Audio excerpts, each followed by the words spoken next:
Hello everyone. We hope you're doing well. We're doing great, and we truly appreciate your ongoing support. We'd like to briefly address some comments regarding our audiobook series. Rest assured, progress is ongoing. That said, your feedback is vital. If there's a novel you particularly enjoy and want to hear more of, please let us know in the comments. Each chapter requires a financial investment, so we can only continue series that receive strong audience interest. Although we retain core names and plot lines, we make significant editorial changes to enhance clarity, pacing, and immersion. These are not simple recitations. We work hard to deliver a polished, thoughtful listening experience. Without sufficient feedback or engagement, we may need to discontinue a series. So if you're enjoying something, don't stay silent. Your input truly matters. Note, our default audio speed is 3x. If that's too fast, let us know. We're happy to adjust it. Interested in early access to unreleased audiobooks? Visit our Patreon. You'll get to experience new content before it reaches YouTube. Just to clarify, I'm a fan like you. I've purchased these novels and adapted them with care, while respecting all rights and guidelines. For updates, follow us on Facebook and Twitter, X. YouTube update: recently, YouTube flagged some of our content for including mature themes, realistic violence, and darker story elements. As a result, we've decided to stop uploading anything that violates YouTube's guidelines. If you'd like access to the full, uncut versions including the more intense or mature content, you can find them on our Patreon page, where we upload everything first. Available now on Patreon: Shattered Innocence transmigrated into a novel as an extra. Transmigrating over 10,000 years late, I was forced to become a mighty presence. I, the celestial dragon, rule the heavens through the double gate, reigning supreme in countless worlds with peace taming, Tower of God sequence strength, cultivation when you take things to the extreme. Naruto is an Uchiha with cyst. WTF, the centuries-old ancestor in our family take concubine again. Plus 18, Ichi, reincarnated in Bleach as a wizard. Thanks for listening and happy listening. In fact, he might have resorted to force to quell the chaos. Maybe I should give her more responsibilities in the future, Suwoo mused. Having someone so capable manage just a mid-sized shelter of 2,000 survivors seemed like a waste. At the very least, she could oversee 5 times that number. While Suwoo often viewed the survivors at the Lime shelter with disdain, this was largely because he lacked the time and energy to deal with the daily challenges they posed. Without the burden of management, he naturally preferred having more people under his control. Population was a resource. Even in the apocalypse, with the right tools, people could produce far more than they consumed. Once the first group of Lime shelter survivors stabilizes and starts contributing, it's time to recruit new residents. Recruiting new residents was both simple and challenging. The biggest obstacles were communication and transportation. Most underground shelters were isolated information islands. Outside of senior personnel with access to communication channels, the average resident had no way to contact the outside world. Under such circumstances, convincing them that relocating to Suwoo's shelter would improve their lives was no small task. Even if they wanted to move, the problem of traversing the dangerous surface terrain remained a challenge they couldn't solve on their own and would require external assistance. For communication, I'll rely on my private internet and trade networks. For transportation, maybe I should form a dedicated surface transport fleet to shuttle willing migrants. Advertising through the internet was straightforward. Within the range of the communication network towers, no shelter could block his signal. Suwoo could simply pin recruitment messages on social platforms and configure them as forced pop-up notifications, ensuring that anyone connected to the network would see them. Trade networks offered another avenue. These exchanges could essentially act as indirect population trades. By negotiating with overpopulated shelters and offering resources, Suwoo could incentivize them to promote relocation internally, rewarding them further based on the number of people who actually moved. Setting up a surface transport fleet was also feasible. The Lime shelter still had 2 fuel-powered modified vehicles Suwoo didn't need. Recruiting drivers and guards to operate those vehicles would allow him to establish regular migration routes at minimal cost. As Suwoo considered future population expansion, he realized he had overlooked a pressing issue. The computational power of the Eye was nearing its limit. The shelter's Eye, being a rudimentary intelligence hosted on a laptop, was inherently limited by its hardware. With the added responsibilities of managing the Lime shelter and an ever-expanding engineering team, its once adequate computational power was nearly exhausted. It seems I'll need to increase the Eye's computational capacity, Suwoo muttered, massaging his temples. Upgrading the Eye from basic to intermediate wasn't an option. Suwoo had considered it before, only to be shocked by the 4-digit survival point cost required.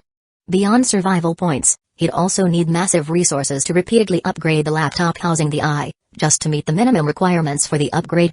It felt less like upgrading an eye and more like turning a stone into a sentient being, a process utterly absurd. After that revelation, Suwu had abandoned the idea of upgrading the eye entirely, focusing instead on modestly increasing its computational power. Even this simpler goal was challenging. Suwu lacked the survival points to enhance the laptop or produce an additional server. The manufacturing center was already queuing up for geothermal generators, a project that would deplete most of his resources. Survival points. Suwu sighed, acutely aware of how scarce they were. Reluctantly, he abandoned the idea of using survival points to boost computational power and turned his attention to the micro-mech. If anything in his shelter matched the laptop's hardware, it was the tactical computer in the micro-mech. Its performance was roughly twice that of the laptop. Connecting it to the shelter's eye could likely satisfy the increased computational demands brought on by the growing engineering clusters. The downside, however, was that the micro-mech's operational range would be limited. It could no longer stray far from the communication tower's coverage area, as losing connection would risk disruptions across the eye-controlled systems. When I have enough survival points in the future, upgrading the hardware and increasing computational power will be a priority, Suwu resolved, noting the need for future improvements. Shifting his focus, Suwu turned to the Watchtower base. Following a second cleanup after the rescue team's return, the Watchtower base was now functional as a storage hub. Currently, 2 specialized transport vehicles and 4 construction robots were transporting hazardous chemicals and low-value materials from the farmhouse ruins to the Watchtower base. This steady operation ensured that less critical resources were safely relocated, freeing up space at the main base for higher priority projects. Chapter 112, Scavengers and the Missing Elites. Though it's built to the specifications of a small shelter, it once housed hundreds of people, Suwu mused. It's more than sufficient as a massive warehouse. Suwu's current expectation for the Watchtower base was to serve as a storage hub for low-value materials. Compared to the small bunker at the farmhouse ruins, the Watchtower base offered more space and security. Unless faced with disasters like earthquakes, the stored materials would remain relatively safe. Having organized internal affairs, Suwu turned his focus outward. The surface temperature had dropped slightly, now hovering between 62 degrees Celsius and 65 degrees Celsius. While still too hot for human survival, it was marginally better than the 70 degrees Celsius plus conditions of the past, offering a faint glimmer of opportunity. As the official post-quake rescue operations wound down, some resource-strapped shelters noticed the environmental shift and began recruiting residents to scavenge the surface for metal, plastic, and anything with potential reuse value. These scavengers were poorly equipped. At best, they wore outdated radiation suits bought online before the apocalypse. Most lacked even basic protection, using only damp cloths over their faces to ease breathing as they braved the surface to work. Despite their dire conditions, scavengers were accompanied by vehicles. These served dual purposes, transporting salvaged materials and providing temporary shelter, allowing scavengers to cool down and recover between short stints of labor. There are a lot of them, Suwu noted. Reconnaissance drones dispatched to Jiang City's ruins revealed scavengers in nearly every area. Individually inefficient, their sheer numbers resulted in an impressive haul of resources. This sight pained Suwu slightly. To him, the resources in the ruins were akin to treasures in his backyard. Seeing others take them away was hard to stomach. However, Suwu understood the reality. Without the capacity to harvest an entire city's resources in a short time, such scenes were inevitable. Moreover, with the official government still functional and order mostly intact, he couldn't act too aggressively against the scavengers. Since stopping them was impossible, joining them seemed like the only option. Suwu's hydroponic farm produced surplus vegetables daily, which he could use to barter with scavengers for valuable materials. Additionally, survivors from the lime shelter could be organized into scavenging teams. Unlike the scavengers outside, Suwu wasn't willing to send his people to work under such harsh conditions without proper protection. He resolved to wait until his manufacturing center could produce a batch of insulated suits with radiation-proof coatings before deploying them. Reflecting on his long manufacturing queue, Suwu once again felt that his production capacity was inadequate. Logically, however, he knew this was a temporary bottleneck. His current production capability far exceeded his resource reserves. Once the initial surge of tasks was completed, the lack of raw materials would likely cause frequent production downtimes. Expanding production capacity now would only lead to waste. Slow and steady, Suwu muttered. No use rushing. He delegated the scavenger trade negotiations to Shenzhen and logged onto the official satellite network. Within the exclusive chat group for Jiang City's elite, the conversation was lively. Skimming through the messages, Suwu noticed 2 main topics: radiation disasters and official shelter gossip. After the massive earthquake yesterday, most small and medium shelters had shifted their focus from radiation concerns to immediate casualties. In contrast, the leaders of larger shelters, supported by expert advisors, remained keenly aware of the long-term threat posed by radiation. Interestingly, the earthquake appeared to have suppressed the radiation disaster to some extent. Reports indicated no new radiation hotspots had appeared in Jiang City, and the existing 3 radiation zones were showing signs of contraction and weakening. This brought some relief to the elites. As for the official shelter gossip, it revolved around the severe impact of the earthquake on the deep shelters, which were considered the last bastion of safety. At least 7 deep shelters had gone completely dark, cutting off all communication with the surface. The fate of those inside was unknown. Considering the robust defenses and abundant resources of the deep shelters, survivors were likely. However, their predicament held little practical significance. No one knew their exact locations after the quake, though they were assumed to be buried hundreds, if not thousands, of meters underground. Escaping to the surface was unlikely, and the occupants might not even wish to leave, believing the surface to be uninhabitable due to radiation. "Let's hope they enjoy life underground," one large shelter leader remarked cynically. "At least they've got fewer people and plenty of resources. If they ration well, they should last a lifetime." Another member of the elite group chimed in with morbid humor. His longtime rival had moved his family into one of the deep shelters shortly after the first radiation disasters. Now, with a shelter lost, his enemy was effectively entombed far below. "Looks like building a shallower shelter isn't all bad," said another. "At least the survival rate during an earthquake is higher." This member admitted he had considered relocating to a deep shelter but ultimately stayed behind, reluctant to abandon his possessions. In hindsight, that decision had saved his life. Chapter 113, Repair Commissions. Even the elite chat group fell silent for a moment. The realization that even deep underground shelters were no longer safe brought an uncomfortable truth. No matter how well built, shelters might only ever be temporary havens, fragile as reeds in a storm. Su Wu observed this quietly, his thoughts clouded. If digging deeper wasn't a viable solution, what could humanity's future hold? Earthquakes, extreme heat, radiation, and the eventual deep freeze. Su Wu reflected on the disasters he had survived and the ones gleaned from official reports. For a moment, he felt lost. His gaze drifted to the silver walls of the control center, reinforced using survival points. While the added strength was marginal, just slightly better than high-grade cement, it symbolized a glimmer of hope. If a material could match the thermal resistance and strength of kilometers of rock, it wouldn't matter if the shelter was on the surface or underground. Its location would become irrelevant. However, developing such a material was a colossal undertaking. Even with survival points to accelerate progress, the challenge would remain daunting. "Let's experiment," Su Wu decided. "It won't hinder the shelter's current development." Under the perpetually dim skies and oppressive heat of the ruins, Yangshi cautiously emerged from a half-collapsed building.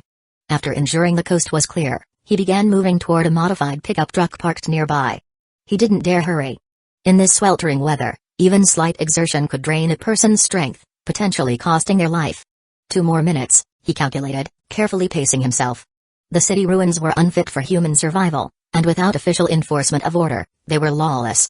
Any conflict that didn't create a large disturbance would go ignored, even if it resulted in death. In just half a day of scavenging, Yangshi had witnessed at least 2 or 3 robberies. One unfortunate scavenger, gravely injured, had been left to die in the rubble. Fortunately, Yangshi's route back was uneventful. Climbing into the pickup, he removed the damp cloth from his face and exhaled deeply. The truck, reinforced with thick steel and rebar, deterred potential robbers. Few scavengers would risk attacking someone inside. "Nothing good this time?" a companion who had returned earlier asked, noticing Yangshi's empty hands. "Who said I didn't?" Yangshi smirked and pulled a small gold ornament from his pocket. "Look, 5 or 6 grams of gold, at least." "Lucky you," the companion said enviously. "That could trade for 10 pounds of fresh lettuce." Yangshi grinned, pleased with his find. His companion, who had been scavenging just as long, had only collected heavy, low-value scrap destined for low-price buybacks at their shelter. Meanwhile, Yangshi's gold could be immediately exchanged for food and other critical supplies. "When the merchant truck arrives, I'll trade this for lettuce," Yangshi said. "After taxes, I'll turn the lettuce into dried earthworms back at the shelter and treat you to a feast." Generosity was rare in the apocalypse, but Yangshi was willing to share with his childhood friend. As they spoke of the merchant truck, Yangshi's mind conjured the image of a white cargo truck, 2 armed robot guards, and a mysterious young woman communicating through the robots. Her voice was soothing, her presence a rare beacon of stability amidst chaos. Running such a business in these conditions hinted at immense power. Their shelter must be formidable. As the large cargo trucks from Su Wu's shelter entered the ruins to trade rare resources with scavengers, his reputation spread rapidly. Unlike Yangqi, others were more informed. Soon, the origin of these trucks was identified: Huangshi Village Shelter.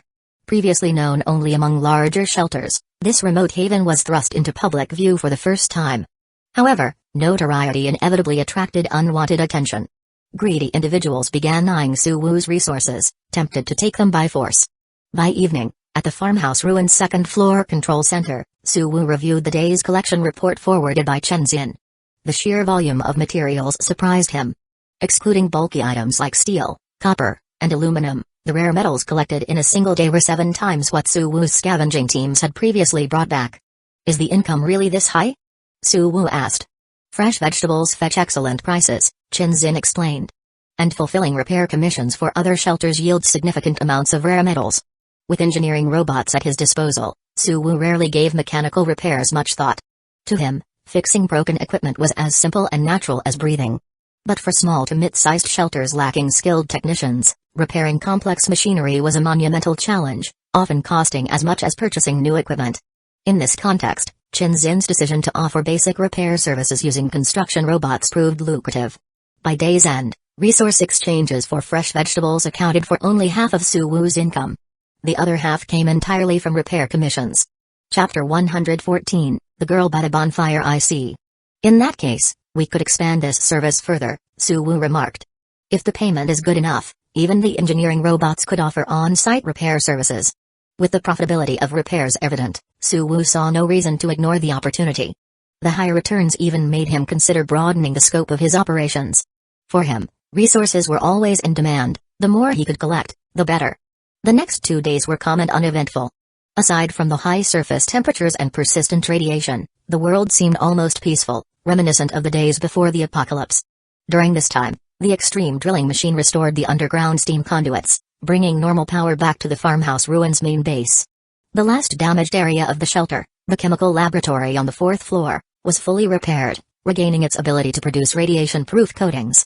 In the 3rd floor farm, over 1,000 chicks and ducklings successfully hatched, filling the breeding area with lively noise. Their presence promised a steady supply of fresh meat, which would soon grace both dining tables and trade inventories. At the small limestone quarry, the framework of the mining operation took shape. The mining cluster dug a large open pit mine and, at its base, hollowed out a simple factory space to house the cement production equipment. While this setup might seem excessive, the equipment's operational needs dictated otherwise. Cement production machinery required a controlled environment with proper cooling, which was only achievable underground. However, this arrangement extended the construction timeline. While mine stones piled up, cement production had yet to begin. Finally, the equipment was ready for a test run. The first batch of cement would be used on-site to build a small bunker, laying the groundwork for the geothermal generators to be installed later. For now, the coal and electricity needed for cement production were supplied by the lime shelter. Transport clusters, including rotating electric power transport vehicles, regularly traversed the newly carved mountain roads, delivering resources to the burgeoning quarry. In addition to transporting coal, the small transport cluster, consisting of a single mineral Type 1 transport vehicle and 2 others, began moving the 300 tons of steel stored in a mountain cave back to the farmhouse base in batches. The frequent transport activity brought life to the mountain roads. Nearby mountain shelters began reaching out to the transport teams, leading to new business opportunities for Su Wu. At the farmhouse ruins, the second-floor manufacturing center had almost completed its production queue. 2 geothermal generators were already finished and earmarked for the watchtower base, which was more concealed and secure. Once installed, the generators would provide a steady, reliable power supply. 2 more generators were still under production. The remaining items in the queue were 8 transport vehicles for the transport cluster. Su Wu's initial plan envisioned a fully assembled transport cluster with 1 mineral Type 1 transport vehicle and 10 replica transport vehicles, capable of transporting 550 tons of materials in a single trip, a staggering capacity. That evening, on the 5th floor near the sheep pen, Su Wu directed a few construction robots to arrange a safe area surrounded by stones and set up a bonfire using wooden logs. He dimmed the nearby lights and projected a simulated starry sky onto the 12-meter-high ceiling using a projector. Coupled with the air conditioning system adjusted to mimic a cool evening breeze, the area transformed into a picturesque summer night picnic scene. Holding a bottle of cola, Su Wu sat by the bonfire, watching Chen Xin tend to a barbecue grill. She wore a bear-patterned apron, her focus entirely on flipping skewers over the charcoal fire. The warm glow of the fire softened her usual clarity, adding a gentle warmth reminiscent of a homemaker. "Here, try this," Chinzin said, handing Suwu a plate of skewers brushed with special sauce. As she turned to leave, Suwu gently grabbed her wrist. "Stay for a while. Keep me company." "All right," Chinzin nodded obediently and sat beside him, gazing at the projected starry sky. The faint scent of her freshly bathed skin lingered in the air, filling Suwu with a profound sense of calm. While the stars above were artificial, the companion at his side was real. "Master, want to watch me dance?" A cheerful voice broke the serene atmosphere. Suwu turned to see Chinyu, dressed in a pure white gown, gracefully stepping onto the lawn. Noticing his gaze, she waved energetically, her lively smile radiating cheerfulness. Her long hair, falling to her waist, swayed gently with the hem of her dress in the artificial breeze. "Sure," Suwu replied, momentarily stunned. That night, as a soft, melodic song filled the air, Chinyu danced gracefully under the flickering bonfire light. Her agile movements, bathed in the warm glow, were captured forever in photos taken by the construction robots. Daily task completed, bonfire dinner. Reward, 3 survival points. After several days, a new white-grade daily task appeared and was successfully completed. Suwu's survival points, depleted by the 4 geothermal generators, once again surpassed 20 points. Chapter 115, A sudden temperature spike. The day after the bonfire dinner, the fragile peace was shattered. Without any warning, the surface temperature skyrocketed within 20 minutes, reaching an unprecedented peak of 80 degrees Celsius. When this hellish heat, reminiscent of molten lava, engulfed Jiang City, scavengers scattered throughout the ruins reacted like ants drenched in boiling water. Their desperate attempts to escape only brought them closer to death. Most scavengers perished in the ruins, with only a lucky few managing to retreat to their vehicles. Even those who found temporary refuge in their vehicles weren't truly safe. The heat posed a severe challenge to the modified vehicles. Air conditioners, unable to cope, began spewing hot air. Engines, strained to their limits, approached critical overheating. The fortunate might limp back to their shelters. Those less lucky faced engine failures mid-journey, trapped in vehicles that became iron coffins under the scorching heat. Within 30 minutes, the rising temperatures claimed the lives of thousands across Jiang City. In the control center on the second underground floor of the farmhouse, Suwu received an extreme heat warning from the eye. Thankfully, all his active vehicles had passed this trial without issues. 80 degrees Celsius. Suwu muttered, his expression unusually grave. While the underground base offered some insulation, prolonged exposure to such heat would inevitably strain even his shelter. For shallow shelters, the situation was dire, their living conditions rapidly deteriorating. July 24, the surface temperature continued its upward climb, peaking at 90 degrees Celsius. In such an environment, even a cup of water would heat up to the point of scalding within minutes. This intense heat rendered most previously modified vehicles inoperable. Nearly all surface logistics networks ground to a halt, effectively isolating Jiang City's shelters. Without external trade, the city fell into an enforced lockdown. Outside has become even more desolate, Suwu observed through his reconnaissance drone feed. The ruins, shimmering as though melting under the heat, created a heavy, oppressive atmosphere. The drones revealed that only Suwu's vehicles continued to operate. Maintaining this edge, however, had cost him 12 survival points, spent on equipping his vehicles with advanced cooling systems. Even then, only 10 vehicles were functional. 2 additional cooling systems had been allocated to the geothermal generator and cement production equipment at the limestone quarry. Suddenly, a plume of black smoke rose from a section of the ruins. Suwu guided a drone closer to investigate and found a private shelter engulfed in flames. Thick smoke and occasional sparks spewed from the ventilation shafts, a harrowing sign of the inferno within. They're beyond saving, Suwu concluded after a quick glance. The combination of raging fire and toxic fumes inside the shelter, coupled with the uninhabitable conditions outside, left its occupants with no escape. After a brief moment of silence, Suwu averted his gaze. The drone, now overheating, issued its own warning. Despite enhancements from survival points, the drones could only operate for minutes in 90 degrees Celsius heat before risking critical failures. Suwu promptly ordered them to return, concluding the reconnaissance. July 25, the surface temperature never dipped below 90 degrees Celsius the entire day. High temperatures weren't the only threat. During lunch, as Suwu and the others were finishing their meal, a noticeable tremor shook the ground. The shaking lasted for about 15 seconds before subsiding. Suwu immediately opened his tablet to review the eye's latest report. Magnitude 6.3 earthquake, he read aloud. It's not too serious, probably an aftershock from the last one. Relieved, Suwu set the tablet aside. The previous earthquake's devastation was still fresh in his memory. He had no desire to experience another disaster of that scale. Though relatively mild, the 6.3 quake was enough to trouble poorly constructed shelters. Chinzin, clearly concerned, rushed to her room, opened the laptop Suwu had given her, and remotely checked on a lime shelter. Dedicated to her role, she couldn't bear the thought of her oversight leading to unnecessary casualties. Suwu left her to it and returned to the control center. Connecting to the official satellite network, he quickly accessed first-hand information. The earthquake's overall impact was minor, but in some cases, small damages had catastrophic consequences. In one official shelter, both the generator and central air conditioning failed simultaneously during the quake. Before rescue teams could arrive via underground tunnels, the entire residential area was overtaken by toxic fumes and intense heat, leaving no survivors. This tragedy underscored the scarcity of essential survival gear. Insulated suits and oxygen tanks, though relatively basic and affordable items, were available only in painfully limited quantities compared to the billions of global citizens. In reality, such shortages meant that every seemingly preventable disaster often resulted in near-total casualties. Chapter 116, the second expansion of the Internet. After the earthquake damaged the cooling system, the area's temperature rose sharply. The increase showed an accelerating trend with almost no pauses in between. In the first minute after the incident, residents began noticing changes in their environment. However, no one realized the severity of the situation. They continued their routines as if nothing had happened. By the third minute, a repair team arrived at the scene and began troubleshooting. By the seventh minute, the repair team realized the issue was beyond their capabilities and reported it to higher-ups. By this time, signs of heat stroke were appearing among residents, and panic began spreading in certain groups. By the 12th minute, the already damaged generator showed signs of overload, eventually catching fire and exploding. A large portion of the residential area lost power. By the 13th minute, the management office recognized the danger and attempted to activate backup generators. The attempt failed.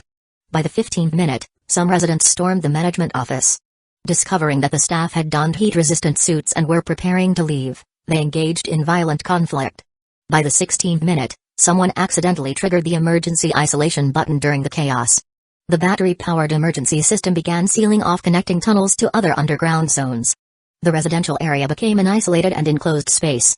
By the 20th minute, temperatures reached a critical level, and residents began showing signs of life-threatening conditions.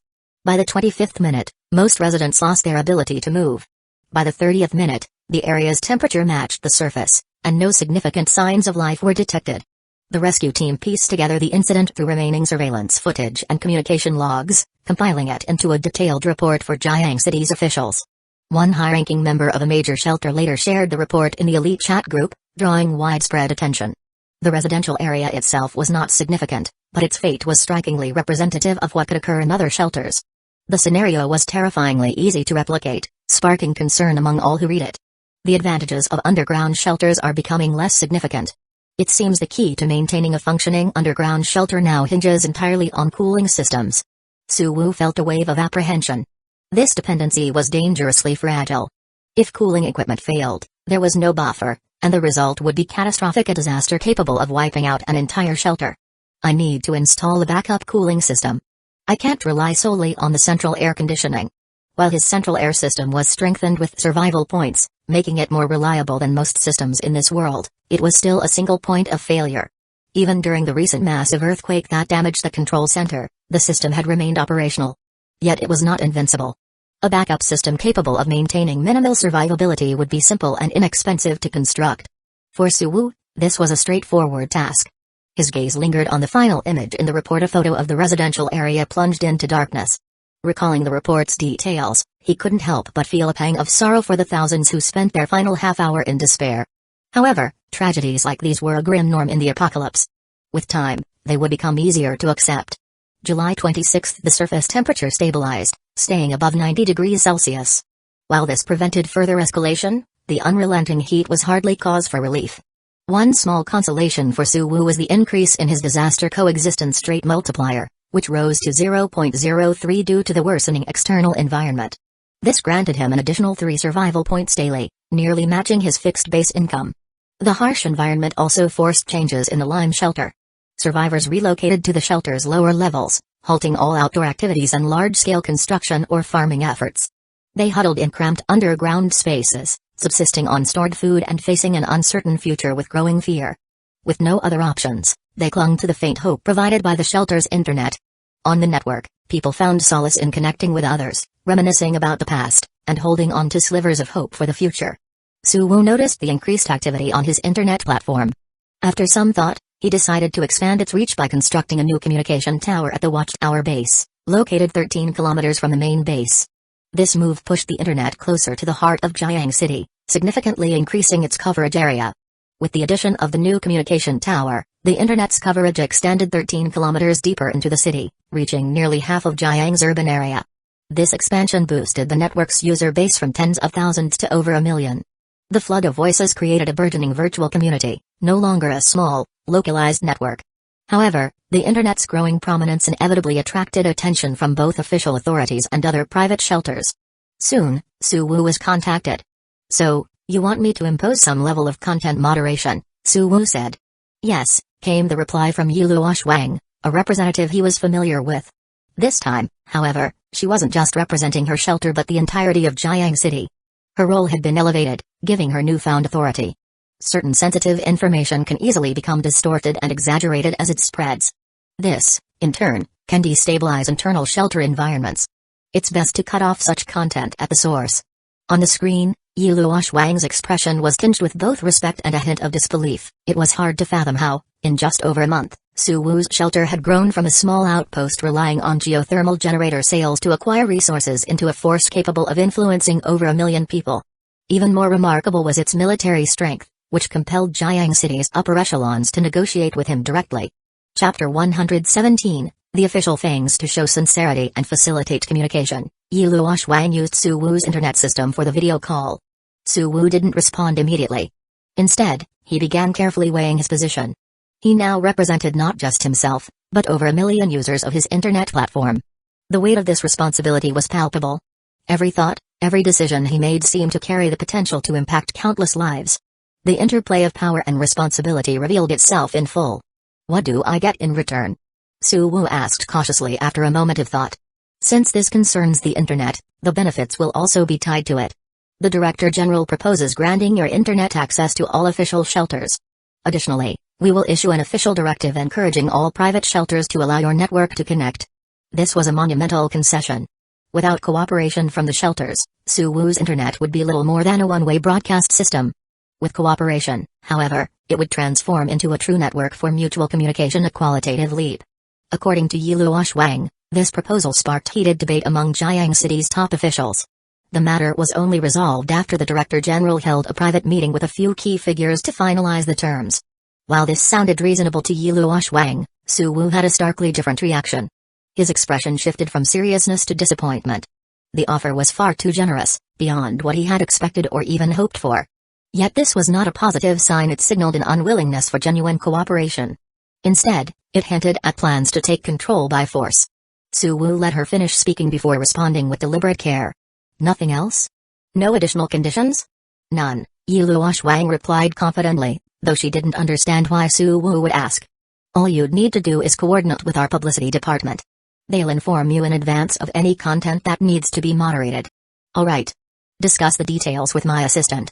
Recognizing that Yilua Shuang was not privy to the full context, Suwoo refrained from further explanation. After directing her to Qinzin, he opened a map of Jiang City, his expression growing serious. "They've finally made their move. Unlike the small-scale dealings over geothermal generators or radiation detectors in the past, the communication tower's advanced technology and the rapidly expanding internet user base had drawn the full attention of Jiang City's official shelters. The worsening environment may have delayed direct action, but it wouldn't hold them back indefinitely. As for Suwoo's previous demonstration of military strength in annihilating 1,000 armed combatants, it might have offered some deterrence in ordinary times. But when faced with the potential of a technology that hinted at capabilities beyond their era, such concerns became secondary. Ultimately, it all came down to one thing: profit. "I need to prepare," Suwoo resolved, his determination solidifying. The battle over network ownership was a small skirmish in the grand scheme of survival. While the internet connected people underground, the 90 degrees Celsius surface heat continued to dominate the land, forcing humanity to retreat into the depths. With cooling systems as their lifeline, survival was tenuous at best. In this harsh and desolate world, only Suwoo's vehicles continued to work above ground. At the farmhouse ruins, his engineering team tirelessly excavated the underground levels. They expanded the 5th floor to 3,000 square meters, carving out a 6,000 cubic meter reservoir. From there, they moved on to the 6th floor, designed to match the size and specifications of the 5th. On the 6th floor, Suwu planned a livestock farm, relocating piglets and calves to their new home. He also constructed a 500 square meter vertical pasture, fully utilizing the 12-meter ceiling height. By cultivating high-yield forage grass, this 24-layer planting area with a total surface area of 18 acres could support up to 30 cows or 140 sheep, making it a sizable livestock operation. Adjacent to the farm, Suwu allocated space for a large vehicle assembly area, a mechanical laboratory, and a multi-level parking garage. This area would serve as the future headquarters for various vehicle and drone clusters, as well as the yet-to-be-developed land-based combat cluster. When not on missions, all vehicles would return here for maintenance and rest. At the small limestone quarry, most of Suwu's functional engineering vehicles were hard at work. Their efforts yielded a steady flow of limestone, converted into cement and transported to the farmhouse for the massive construction demands of the 6th underground level. Mining, transport, engineering, and scavenging 4 clusters are now fully operational. The 300 tons of steel from the mountains will soon be exhausted.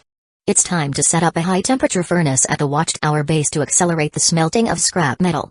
The CNC machines and 3D printers, once operating around the clock, had begun slowing down as the shelter's stockpile of raw materials dwindled. The production rate dropped to below 50%. This decline was expected. Suwu's extensive resource reserves, bolstered by trades of radiation detectors and the mountain steel hull, had sustained the shelter's rapid expansion. Now, with those reserves nearly depleted, progress would naturally slow. Fortunately, the Industrial Recycling Center, powered by the lime shelter's fire generators, continued to operate at full capacity. It could smelt over 20 tons of scrap metal daily, drawing from the abundant resources scattered across Jiang City's ruins. This steady output ensured the foundation for Suwu's future expansion projects, offering a glimmer of hope amidst the relentless challenges of the apocalypse. Chapter 118, The Bluebird-class transport drone. July 27. The surface temperature rose slightly compared to the previous day. In Suwu's shelter, as well as the geothermal generators at the watchtower base and limestone quarry, power generation efficiency continued to drop. Conversely, energy consumption from cooling systems, including the central air conditioning, surged dramatically. This forced Suwu to rely even more on the lime shelter's fire generators for power. To ensure the efficient transport of electricity from the lime shelter to the farmhouse ruins and the limestone quarry in such harsh conditions, Suwu used survival points to enhance his infrastructure, creating a high-energy battery pack and a Bluebird-class transport drone. The Bluebird-class transport drone was the result of strengthening a standard delivery drone with 5 survival points. Its cost rivaled that of half an engineering robot, making it an exceptionally expensive piece of equipment. While it shared similar basic attributes with a standard delivery drone such as a doubled payload capacity of 20 kilograms and a maximum communication range of 25 kilometers, its resilience to extreme environments was its defining feature. The drone could operate in temperatures as high as 200 degrees Celsius and as low as minus 120 degrees Celsius, and it was resistant to strong winds. In essence, it was a specialized drone built for extreme climates. High-energy battery pack fully charged, preparing to return, announced the eye. This route, lime shelter to the farmhouse ruins. The top level of the lime shelter, now devoid of any survivors, activated a mechanical lift, raising the silver-colored high-energy battery pack and the Bluebird-class transport drone into the open air. The Bluebird-class transport drone, smaller than the battery pack it carried, spun up its 4 rotors, stirring the scorching air as it slowly lifted the silver box into the sky. In the control center on the 2nd underground floor of the farmhouse, Suwu sat at his console, watching the desolate landscape through the drone's camera feed. Lately, he had developed the habit of observing the surface through the transport drones.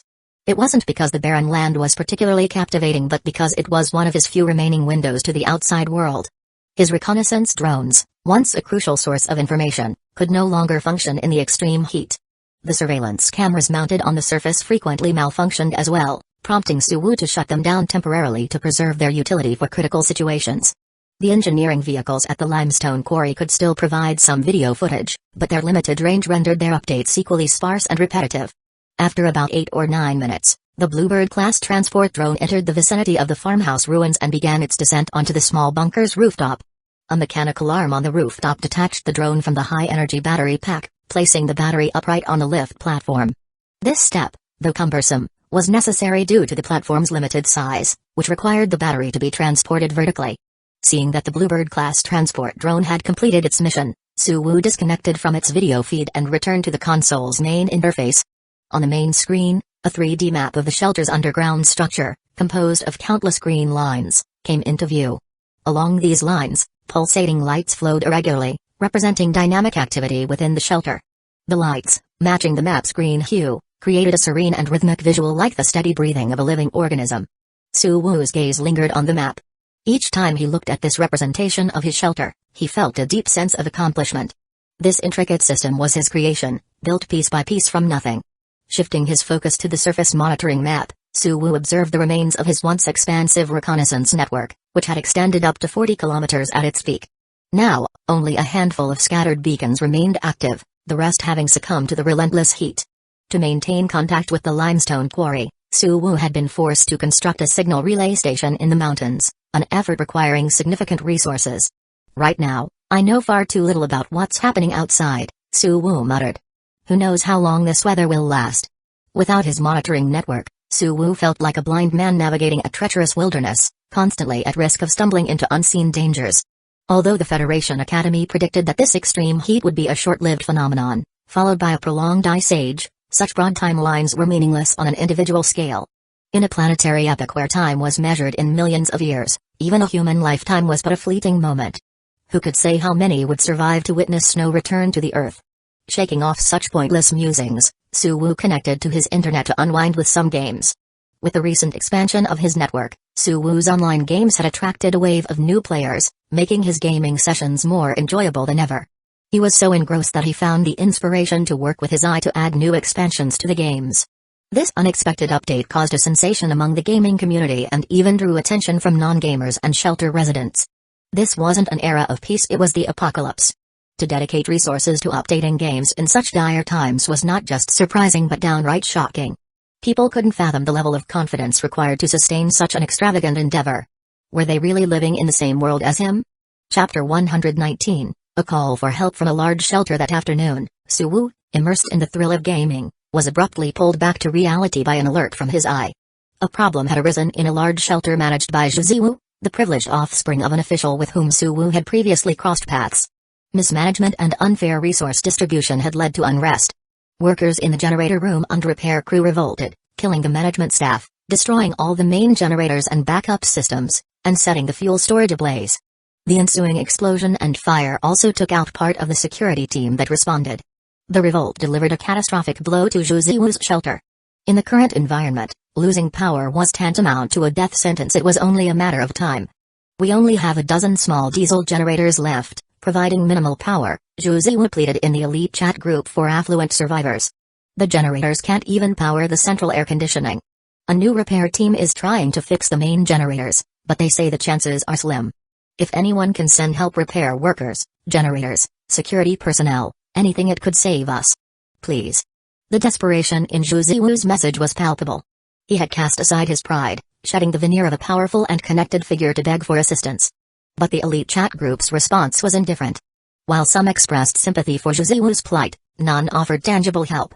Even the official representative in the group remained silent, showing no intention of aiding a shelter housing tens of thousands of people. The vehicles capable of traversing the surface in such extreme conditions were precious assets, critical to maintaining stability and serving as last resort escape options for their owners. Juziwoo's current situation highlighted the vulnerability of even the privileged. If he had just one vehicle capable of leaving the shelter, he wouldn't be groveling now. Whether to procure generators or to flee, he would have had options. To expect the wealthy members of the group to risk their irreplaceable resources for a mere acquaintance? That was out of the question.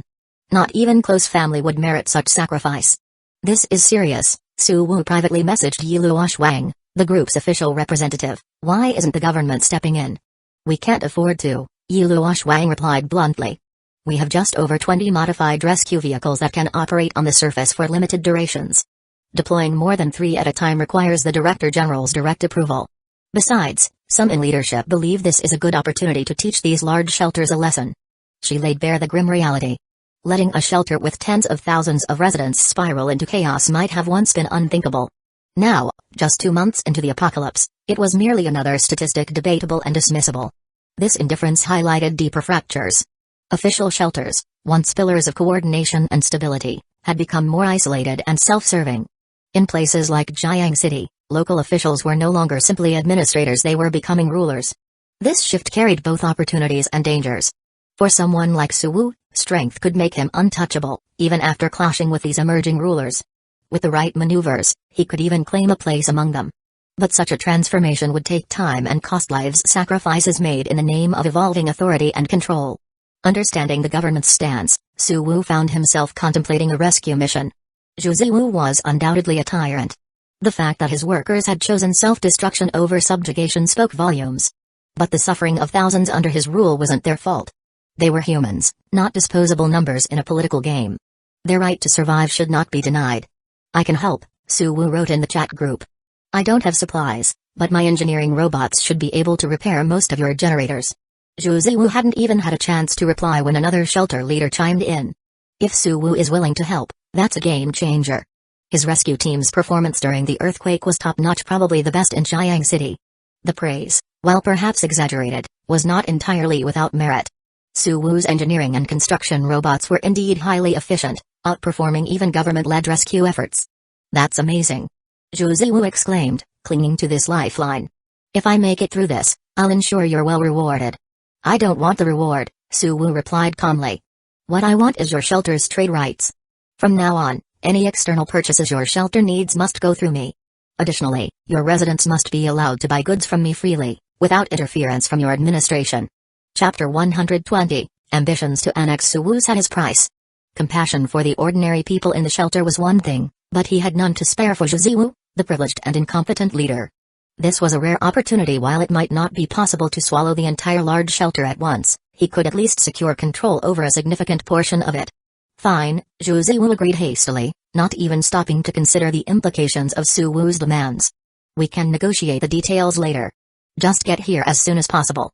Desperation left him blind to what he was conceding. For now, survival took precedence over everything else. Others in the elite chat group watched the exchange with mixed reactions, their silence speaking volumes. Many were astonished at the audacity of Suwu's demands, some even admired it. Control over trade rights might not seem like much at first glance, but its implications were enormous. It would allow Suwu to influence the very foundation of the shelter's operations. Through subtle methods like colluding with guards to smuggle resources or directly managing trade with external parties, he could easily siphon off the shelter's wealth. If he wanted to take it further, he could use these trade rights to arm certain factions or undermine Zhu's authority entirely. Suwu wasn't aiming for petty gains, he was setting the stage to annex Zhu's large shelter into his growing sphere of influence. Even though some in the group realized the depth of Suwu's ambition, none stepped forward to warn Zhu. They had no close ties to him, and confronting Suwu served no purpose. "Understood," Suwu replied. "I'll dispatch my team immediately. They should arrive in about 30 minutes. In the depths of Suwu's 6th underground level, a rescue team was swiftly assembled. The team comprised 1 engineering robot and 4 construction robots, equipped with essential tools and specialized explosives for clearing debris. They were loaded onto a reinforced cargo truck, designed to withstand extreme heat. The truck rumbled out of the underground shelter, its heavy tires crushing the dry, sun-baked soil. Despite the punishing heat outside, the vehicle moved steadily through the barren wasteland. After about 20 minutes, the truck arrived at the gates of Zhu's shelter.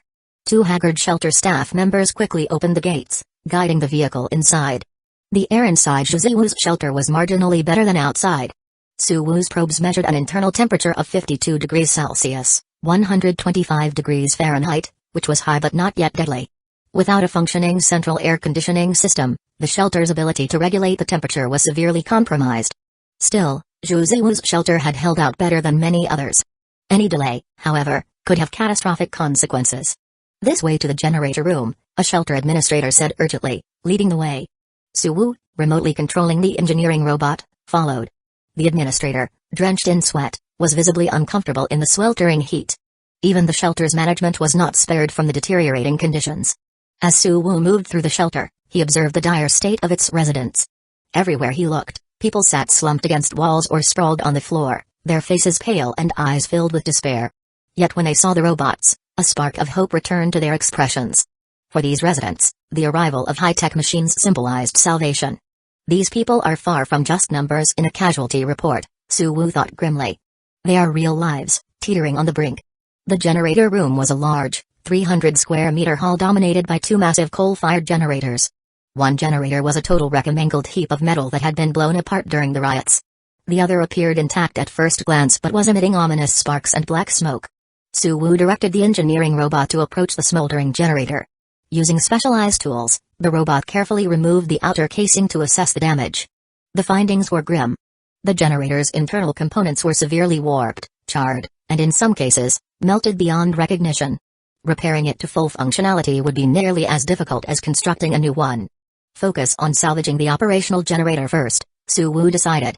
We'll prioritize short-term stability. The engineering robot got to work, assisted by the construction robots. Damaged components were carefully removed and replaced with spare parts carried from Suwu's base. Temporary fixes were devised for components beyond repair, ensuring that the generator could be restored to partial functionality. Residents and staff watched anxiously from a distance, their hopes pinned on the robots working tirelessly before them. After nearly 4 hours of intense effort, the generator roared back to life. Though it wasn't operating at full capacity, it was enough to power critical systems, including the central air conditioning and key areas of the shelter. As cool air began to circulate, the residents cheered, their relief palpable. Juziwu, who had been conspicuously absent during the repair process, emerged triumphantly. He loudly praised the success of the rescue mission, trying to frame himself as the orchestrator of their salvation. Suwu paid no attention to Juziwu's posturing. His focus remained on finalizing the repairs and securing his agreement on the trade rights. Remember, Suwu said as the robots prepared to leave, this is just the beginning. If you don't make long-term changes, this will happen again. Juziwu nodded eagerly. Of course. I'll take your advice seriously. As the rescue team departed, Suwu knew he had accomplished more than just a successful repair mission. By securing exclusive trade rights with Juziwu's shelter, he had taken another significant step toward consolidating power. This wasn't just about survival, it was about reshaping the balance of power in Jiang City. The fallout of this agreement would ripple across the region. Juziwu's dependence on Suwu's network was now cemented, and Suwu's reputation as a savior and strategist would only continue to grow. Even as Suwu reflected on his victory, he knew this was only the beginning. Jiang City was filled with shelters, each with its own challenges and opportunities. For now, Suwu allowed himself a rare moment of satisfaction. With every move, his ambitions grew clearer, to not just survive the apocalypse, but to dominate it. Chapter 121, A Race Against Time. Receiving the inspection report, Suwu controlled a construction robot and asked Juziwu, who had rushed to the scene wearing a heat-resistant suit, do you still have the original design blueprints for the generators? Also, how many spare parts for the generators are left? The blueprints are here, Juziwu replied through gritted teeth, gesturing toward a pile of open supply boxes in the distance. We originally had plenty of spare parts stored in the generator room's side chamber. But those who sabotaged the place were too thorough. They didn't leave us a single useful piece. Suwu took the blueprints and instructed the construction robots to inventory the remaining spare parts. Within moments, with the help of the eye's calculations, it was clear that building a new generator capable of powering the central air system would take 1 hour and 40 minutes. That was far too long. By the time the generator was finished, the shelter might already be devoid of life. After tweaking a few parameters, Suwu managed to cut the time down to 50 minutes, but no further. Sighing, he turned to Juziwu. We'll need to clear some space here and start building a new generator from scratch. What? Juziwu's face turned pale, unsure if he'd heard correctly. Both existing generators are beyond repair. We'll need to create a new one. Have your people cooperate fully so we can try to finish it within 50 minutes. Suwu began directing the engineering robot to prepare for the task while simultaneously instructing the manufacturing center at his own base to halt all other operations and prioritize producing the core components for the generator. It'll be tight, but if we move fast, we can make it work, Suwu said as the robots began their initial preparations. I'll make sure everyone cooperates fully, Juziwu responded, his earlier panic giving way to a fragile sense of hope. While 50 minutes felt like an eternity, it was better than no hope at all. AI-assisted efficiency quickly mobilized hundreds of individuals within Juziwu's shelter. They cleared out a clean working area and extinguished the still-burning remains of the old generator. Scavenging from the wreckage, they carefully extracted any usable components. 10 minutes later, a heat-resistant transport vehicle left Suwu's base, carrying an engineering robot and the first batch of critical components. 5 minutes after that, the King Niao-class transport drone launched from a small fortress rooftop, carrying the final batch of repair materials to the same destination. These were the only reinforcements Suwu could send in time. Any further production or shipments would arrive too late. This limitation also explained why Suwu hadn't sent one of King Ning Shelter's coal-fired generators as a stopgap solution. Dismantling, Loading, transporting, and reinstalling such a large generator would have taken as much time as building a new one on site, if not longer. Time continued to slip away, and as the temperature within the shelter climbed, more and more workers were forced to abandon the repair effort. Only a few skilled technicians, equipped with heat-resistant suits, remained alongside the robots to push forward with the task. For the others, who lacked protection, the extreme heat induced hallucinations. Their vision blurred and distorted, but many chose to remain, unwilling to retreat to certain death elsewhere in the shelter. Outside the generator room, the situation in the rest of the shelter was grim. Weak individuals succumbed to the heat one after another, their labored breaths finally ceasing. Yet those who still clung to life were too focused on their own survival to mourn. Covering their faces with damp towels to shield against the oppressive heat, the survivors minimized their movements, conserving energy in the hopes of lasting just a bit longer. A few, unable to accept their fate quietly, vented their frustration in violent outbursts. But these acts of defiance only hastened their end, whether through exhaustion or a swift response from the shelter's security forces. The security personnel, equipped with rudimentary cooling devices, retained enough energy to maintain patrols and enforce order. They clung to the knowledge that reinforcements continued to arrive. Suwoo's robots were racing against time, leading the shelter's workers in a desperate bid to revive the generators. Hope was still alive. A deep hum reverberated through the air, accompanied by a wave of scorching heat. Near the shelter's outer perimeter, some residents noticed a strange sound. Looking up, they spotted a drone carrying a supply box, flying toward the shelter's interior. "That must be more aid from outside," a young security guard said, his eyes following the drone until it disappeared around a corner. "That's the third batch, isn't it?" "Yeah, and if they're still sending supplies, it means the repairs must be close to completion. Otherwise, they wouldn't still be pushing this hard," his colleague replied, relief evident in his voice. The guard straightened up slightly, his fatigue momentarily forgotten. "Let's get back to our patrol. Looks like we might survive this after all." Chapter 122, Military-grade gunpowder formula. A cold breeze blew into the hot shelter, bringing life back to this area, which was on the brink of hell. The bright, almost blinding white lights, powered by the restored electricity, were switched on one by one. They replaced the dim emergency lighting, gradually driving away the darkness from the shelter's streets and alleys. The heart of the shelter, the large generator, had been repaired and was once again put into operation. The shelter's residents, who had been pulled back from the brink of death, looked at each other. In their eyes, along with the relief of having survived, there was also a trace of confusion and sorrow.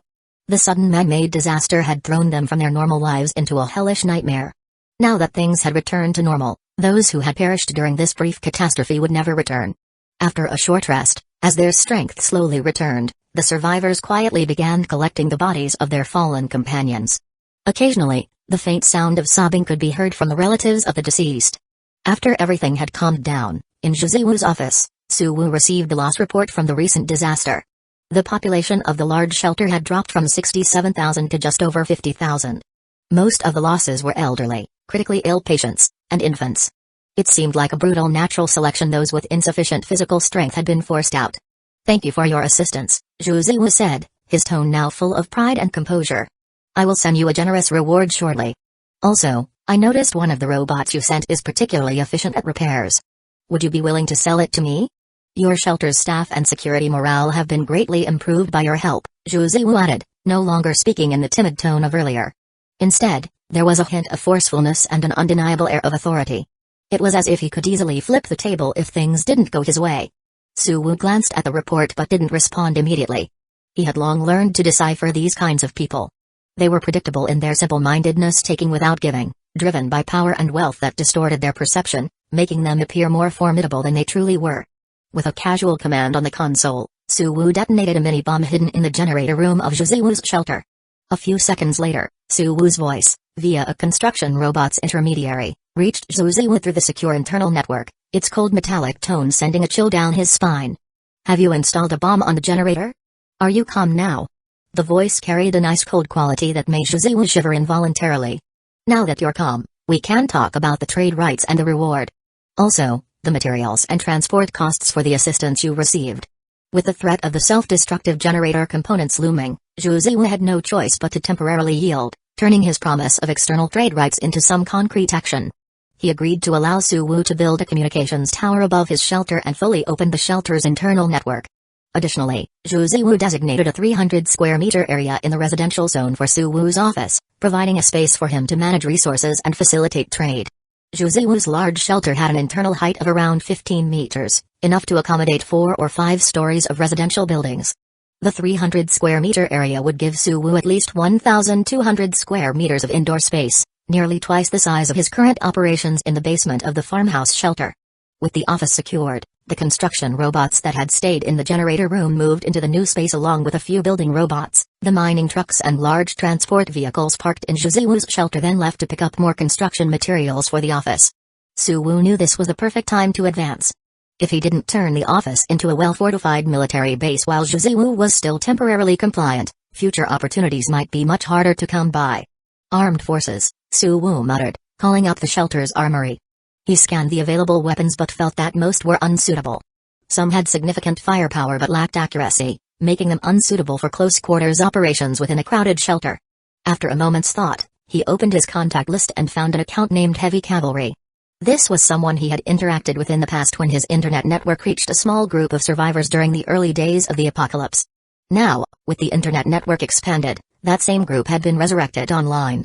Suwu wasn't as focused on them anymore due to the wealth of intelligence sources at his disposal. However, now was the perfect time to tap into one of its members. "Hey, Boss Su, what's up? I heard you're working on something big," Heavy Cavalry replied with a playful tone, genuinely curious. He was excited to be in contact with Suwu, who was rapidly becoming a legendary figure. "Can you send me your military-grade gunpowder formula?" "Price is up to you," Suwu asked. "That stuff? It was a hassle before, but now it's no big deal. I don't think the officials will bother us about it anymore. If you want it, I'll send it over in a bit. No need for payment, though. A formula like that isn't worth much." Heavy Cavalry sounded enthusiastic. He knew that getting on Suwu's good side could prove invaluable in the future. He didn't want to ask for payment. After all, this connection could save his life one day. Chapter 123, Combat Drone Swarm. After a brief exchange with Heavy Cavalry, Suwu obtained the military-grade gunpowder formula. This acquisition filled the final gap in Suwu's modern weaponry capabilities. From now on, as long as there were sufficient raw materials, his weapons would rival those of the Federal Army in both performance and reliability. This newfound capability gave Suwu the confidence to advance his plans to infiltrate and take control of Juziwu's large shelter with more poise and precision. Shifting his focus back to the armory of the shelter, Suwu assessed the inventory. There were currently about 30 courier-class drones stored on the 6th underground level, just enough to form a drone swarm. Suwu decided that once the large transport truck returned, these drones would be sent to Juziwu's shelter to serve as the primary combat force stationed there. First, to be cautious, it's best to designate one drone as a command hub, Suwu mused. A drone swarm typically didn't require a centralized command unit, as the shelter's eye handled coordination. However, the remote location of Juziwu's shelter meant that all communications would rely on the soon-to-be-erected communications tower. If that tower were destroyed, the station drones would effectively become useless. Worse still, if communications were cut mid-battle, the consequences could be catastrophic. Next, allocate 20 drones for combat and daily patrol duties. Suwu issued orders to the manufacturing center, tasking it to retrofit the designated 20 drones with 5.56 mm small-caliber automatic rifles and large 500-round ammunition compartments. These rifles, specifically designed for drone use, had an effective range of about 400 meters and minimal recoil, ensuring accurate targeting. Although their firepower was limited, this was a feature rather than a drawback in the confined spaces of a shelter, where indiscriminate destruction was not the goal. For dealing with armored targets, Suwu decided to equip the remaining 9 drones with light rocket launchers capable of firing armor-piercing and incendiary rounds. These would serve as the swarm's heavy assault units. That should suffice for now, Suwu concluded. Given the swarm's modest size of 30 combat drones, there was no need for overly complex designs. Firepower and ammunition capacity were the primary requirements. Lastly, ground-based combat forces shouldn't be overlooked. Perhaps a fleet of mini off-road drones could serve as supplementary units, Suwu considered. Ground vehicles had the advantage of deploying more powerful, heavier weapons such as sniper rifles, heavy machine guns, and flamethrowers. They could also carry significantly more ammunition. For the complex underground environment of a shelter, the ideal choice would be robotic quadrupeds akin to military-grade robot dogs, combining agility with load-carrying capacity. Unfortunately, Suwu was not yet capable of producing such advanced machines. As a compromise, he opted for toy-sized mini off-road vehicles, similar in size to RC cars. These vehicles were limited to flat terrain like streets or open plains but would still perform adequately as defensive assets for the outpost. Let's start with 20 units, Suwoo decided. He divided their roles as follows: 2 with sniper rifles, 3 with flamethrowers, 5 with rocket launchers, and 10 with multi-barrel machine guns. At less than a meter in length, these miniature vehicles were inexpensive to produce, so Suwoo promptly ordered the first batch. If these land-based combat units proved effective in future testing, Suwoo planned to scale up production, deploying them in other locations such as the mining site and other shelters. They could replace the scarce construction robots as patrol and defense units. 4 hours later, a fully loaded transport truck arrived at the newly named Forward Operating Base, FOB, near Suwoo's shelter. As the truck's ramp extended, the activated many ground vehicles rolled out one by one into the outpost. Meanwhile, across the street, a concealed camera recorded the entire scene. "What are they trying to do?" Suwoo muttered, his face darkening as he watched the video of the toy-like vehicles rolling off the transport. Despite their small size, the glinting weapons mounted on their frames were no joke. They were lethal killing machines. The sight of such weapons being brought into his shelter was no coincidence, nor were they merely decorative. The implications of Suwoo's intentions were enough to make Suwoo shudder. "Boss, should we take them out before it's too late?" a subordinate suggested cautiously. "Do you have the capability to pull that off?" Suwoo snapped, his eyes flashing with danger as he turned to glare at the man. "Well." The subordinate hesitated. Despite wanting to reassure his boss, a quick mental calculation of the firepower on display left him uncertain. The opposing side wouldn't just sit idly if attacked. If they managed to retaliate, the consequences would be disastrous. "Useless," Suwoo growled, cursing under his breath. Yet, even he felt powerless to deal with the situation. After a long deliberation, he sighed and muttered reluctantly, "Find a way to discreetly contact other shelters. See if we can procure some electromagnetic pulse, EMP, weapons. The future of our shelter might depend on them." EMP weapons were designed specifically to counter drones and other smart devices. If even EMPs failed, Suwoo would have no choice but to pack up and prepare to flee. Back at the FOB, within hours of deploying the new units, Suwoo had already secured his first payoff. Through a clandestine deal with an official from the Materials Management Office, Suwoo acquired a batch of gunpowder at just 1/10 of its usual price. Though the quantity wasn't large, it was enough to double Suwoo's current ammunition reserves, significantly bolstering his shelter's combat potential. Chapter 124, Network Television, July 28, at the Farmstead Refuge. Underground Level 2, Control Center. AO3 Communication Tower established. Network coverage expanded by 37%. Current computational power utilization, 12%. With the establishment of the third communication tower, the faint green light representing network coverage on Jiang City's map immediately spread to cover over 90% of the city's main urban areas. Within just one day, the total number of internet users surged to the 3 million mark. This should be close to the limit, Suwoo muttered as he reviewed the distribution of logged-in users. He found that the majority were concentrated within official shelters, while users from private shelters made up only a tiny fraction. This disparity didn't suggest massive losses among private shelters but rather that their leaders were unwilling to grant internet access. With physical connections to the official channels nearly severed, even modest private shelters harbored ambitions. While they might not aim to challenge the authorities or annex other shelters, they relished the unchecked power within their domains. "It seems we need to take those television programs more seriously," Suwoo noted. Private shelters could block internet access but couldn't stop the one-way transmission of video signals. These private shelters in and around the city once housed about 1.2 million people. Based on the casualty rates from official shelters, Suwoo estimated that over 1 million still survived a significant audience. Well-curated programs could yield unexpected benefits or, at the very least, curb the excesses of private shelter leaders. The perception of a desolate, lifeless world versus a functioning, orderly society could inspire hope among the oppressed. Even the most oppressive rulers would hesitate to exploit citizens who yearned for a better life beyond the shelter's walls. After reviewing the reports, Suwoo quickly turned his attention to other matters. Having tasted the benefits of trading with Suwoo's large shelter, Suwoo became eager to establish a logistics network to transport materials across the surface. By offering transportation and repair services, he aimed to extract maximum profit from various shelters. To this end, he invested 10 survival points, equipping an entire transportation cluster with new cooling systems. This fleet became the backbone of his logistics operations. The newly established logistics network immediately yielded substantial profits. Products from private shelters flowed to new markets, and essential supplies reached resource-strapped shelters. Each transaction earned Suwoo a commission of 5% to 20% of the cargo's value, rivaling or surpassing the profits from operating a large-scale mine. At this rate, Suwoo calculated, A single transportation cluster with 11 vehicles should suffice for all of Jiang City. The next step is to focus on the scavenging cluster. It's time to tap into the immense resources buried in the city's ruins. The city's total population of just a few million, spread across a radius of 40 to 50 kilometers, created only limited demand for high-cost inter-shelter logistics. Given that a single transportation cluster could handle up to 550 tons of goods in one trip, further expansion was unnecessary. On the other hand, the resources hidden within the urban ruins had always been a tempting target for Su Wu. Various constraints, however, had limited his scavenging efforts to sporadic bursts. In fact, Su Wu had acquired far more scrap metal through trades with scavengers and other shelters than through his own expeditions. Now, with surface temperatures exceeding 80 degrees Celsius and scavengers effectively gone, Su Wu found himself with ample survival points and the ability to produce more engineering vehicles. Scavenging was once again a priority. While daily scavenging might generate less immediate profit than a single logistics trip, it provided a stable stream of diverse industrial materials. The city's ruins were like a mineral-rich mine containing nearly every resource imaginable.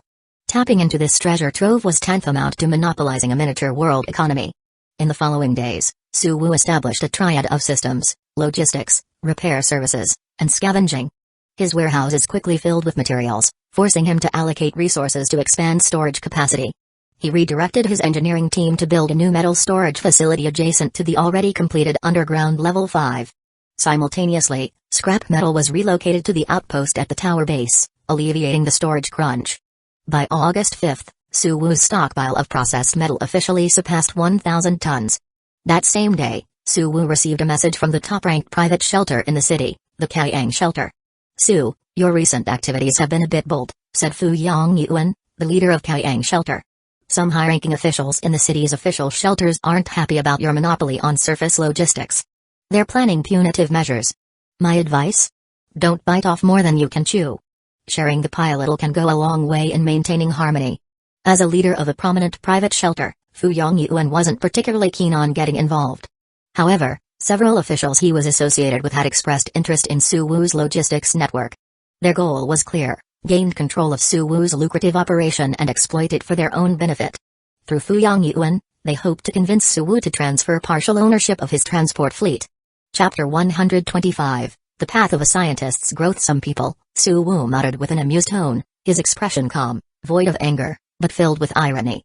Those individuals likely had no clue that their conflicts over the communication towers and the internet had already escalated to an irreconcilable state. It was merely a matter of time before the surface conditions eased and a brutal battle for survival would erupt. In the face of such impending warfare, the so-called threats of punishment and veiled warnings from these officials were nothing more than a clown show, laughable at best and devoid of any actual menace. Perhaps they suspected the truth but were blinded by the opportunity to extort him in the meantime. Accustomed to wielding unchecked power, these individuals had become more brazen and direct than common bandits. Backed by the strength of the official shelters, they acted without fear of consequences. "Do you have a list of names? I'd like to know which officials have grievances against me," Su Wu asked calmly after hearing Fu Yongyuan's pitch. "Quite a few," Fu Yongyuan replied, listing a couple of names. "Like Chief Caillou from the Market Administration and General Jiao from Security Command." His voice faltered as he noticed Su Wu's unnerving calm. Something felt off. Su Wu wasn't displaying the usual mix of anger and helplessness associated with victims of such schemes. Instead, he exuded a disconcerting sense of composure. Fu Yongyuan swallowed nervously, changing his tone. "Brother Su, let's talk this through. Don't act impulsively. You're up against more than just a few people. This involves the entire official shelter. It's not worth risking everything over a little profit." "You still don't get it?" Su Wu said with a knowing look. The communication tower arrangement was no secret, yet Fu Yongyuan's ignorance revealed his limited standing with the officials. His apparent weakness made him a tempting target in this post-apocalyptic world, a juicy piece of meat ready to be devoured. "I know what I'm doing," Su Wu continued. "But you should start planning your escape route." Ending the conversation, Su Wu turned his attention to a name in his contact list: Yang Xiaopeng, the ambitious subordinate from the Jinyuan shelter. Su Wu had promised him support in overthrowing his boss. Though Yang had made progress, Su Wu was done waiting. With his rapidly growing military power, Su Wu decided to take a more aggressive approach. "Find an excuse to smuggle in a batch of my armed forces tomorrow," he messaged. "Prepare for a coup." Yang hadn't yet replied, but Su Wu wasn't concerned. After leaving the message, he closed the private chat. Just then, a familiar presence embraced him from behind. A soft voice, filled with mischief, murmured, Master, do you need me to give you a relaxing massage? Suwu leaned back into the embrace, enjoying the warmth and vitality of the girl behind him. Have you finished reviewing today's materials? He asked casually. Almost. Just taking a little break, the girl, Chen Yu, replied, her tone playful. She scrunched her face mischievously, relieved Suwu couldn't see her expression. Since entering the shelter, Suwu had assigned Chen Yu and her sister Qinzin a new task, to memorize the I database's vast repository of modern scientific knowledge, covering physics, chemistry, biology, and more. Thanks to their implanted biochips, the task wasn't overly challenging, but the sheer volume of information required long, tedious hours. Qinzin, being more composed, adapted well. However, the lively and spontaneous Chen Yu struggled and often tried to shirk her duties. In just a few days, her progress lagged far behind her sister's, prompting Qinzin to assert her elder sister authority by imposing a strict study schedule. Good, you can sit with me and study for 4 more hours, Suwu said, pulling Chen Yu into his lap as she tried to sneak away. He ruffled her hair affectionately, treating her like a playful pet. Okay. Chen Yu pouted, reluctantly accepting her fate. She wriggled half-heartedly but quickly realized she couldn't escape Suwu's grip. Not just the Chen sisters, Suwu himself spent his free time diligently studying the database, striving to bridge the gap between himself and the Federation's top scientists. The biochip, a technological marvel beyond its time, wasn't just a tool for controlling others. Its primary purpose was to help an ordinary person grow into a top-tier scientist. In the face of official shelters' surveillance and impending battles with other private shelters, Suwu remained focused on his ultimate goal, progress. Under his guidance, the shelter beneath the farmstead expanded rapidly, undeterred by external threats. With every passing day, Suwu's foundations grew stronger, and his vision of the future came closer to fruition. Chapter 126, Border Exploration. The last day of July. Surface temperatures stabilized around 92 degrees Celsius. The prolonged high temperatures in the atmosphere radiated fiercely into every corner of Jiang City, creating a relentless furnace of heat. For underground shelters, this heat brought challenges beyond the growing power consumption of central air conditioning. A far more pressing issue loomed. Signs of groundwater depletion were becoming evident. Wells that once reliably tapped into water sources now required deeper drilling to access diminishing reserves. Suwu's shelter was no exception. However, thanks to the recently built reservoir with a 6,000-ton storage capacity, the immediate impact was minimal. Still, Suwu couldn't shake the sense of impending crisis. What if another massive earthquake struck and destroyed the reservoir? Maybe it's time to think about long-distance water transportation, Suwu thought. Water couldn't simply vanish from the planet, it had to accumulate somewhere else. If sources were drying up here, it meant there would be surplus water elsewhere. He didn't need vast amounts, either. Just a few dozen tons transported back would suffice to meet the shelter's daily needs. Even with industrial and experimental use accounted for, a few trips would suffice. If I'm going that far for water, I should make the trip worthwhile and collect additional resources along the way. An idea Suwu had previously shelved due to its cost resurfaced. As he pondered, a warning from the shelter's eye interrupted his thoughts. One of the last operational surface cameras had detected an anomaly. The gray clouds above had suddenly brightened. Another atmospheric anomaly. Suwu frowned. The last aurora event, not long ago, had unleashed radiation that still haunted the surface. Another disaster so soon?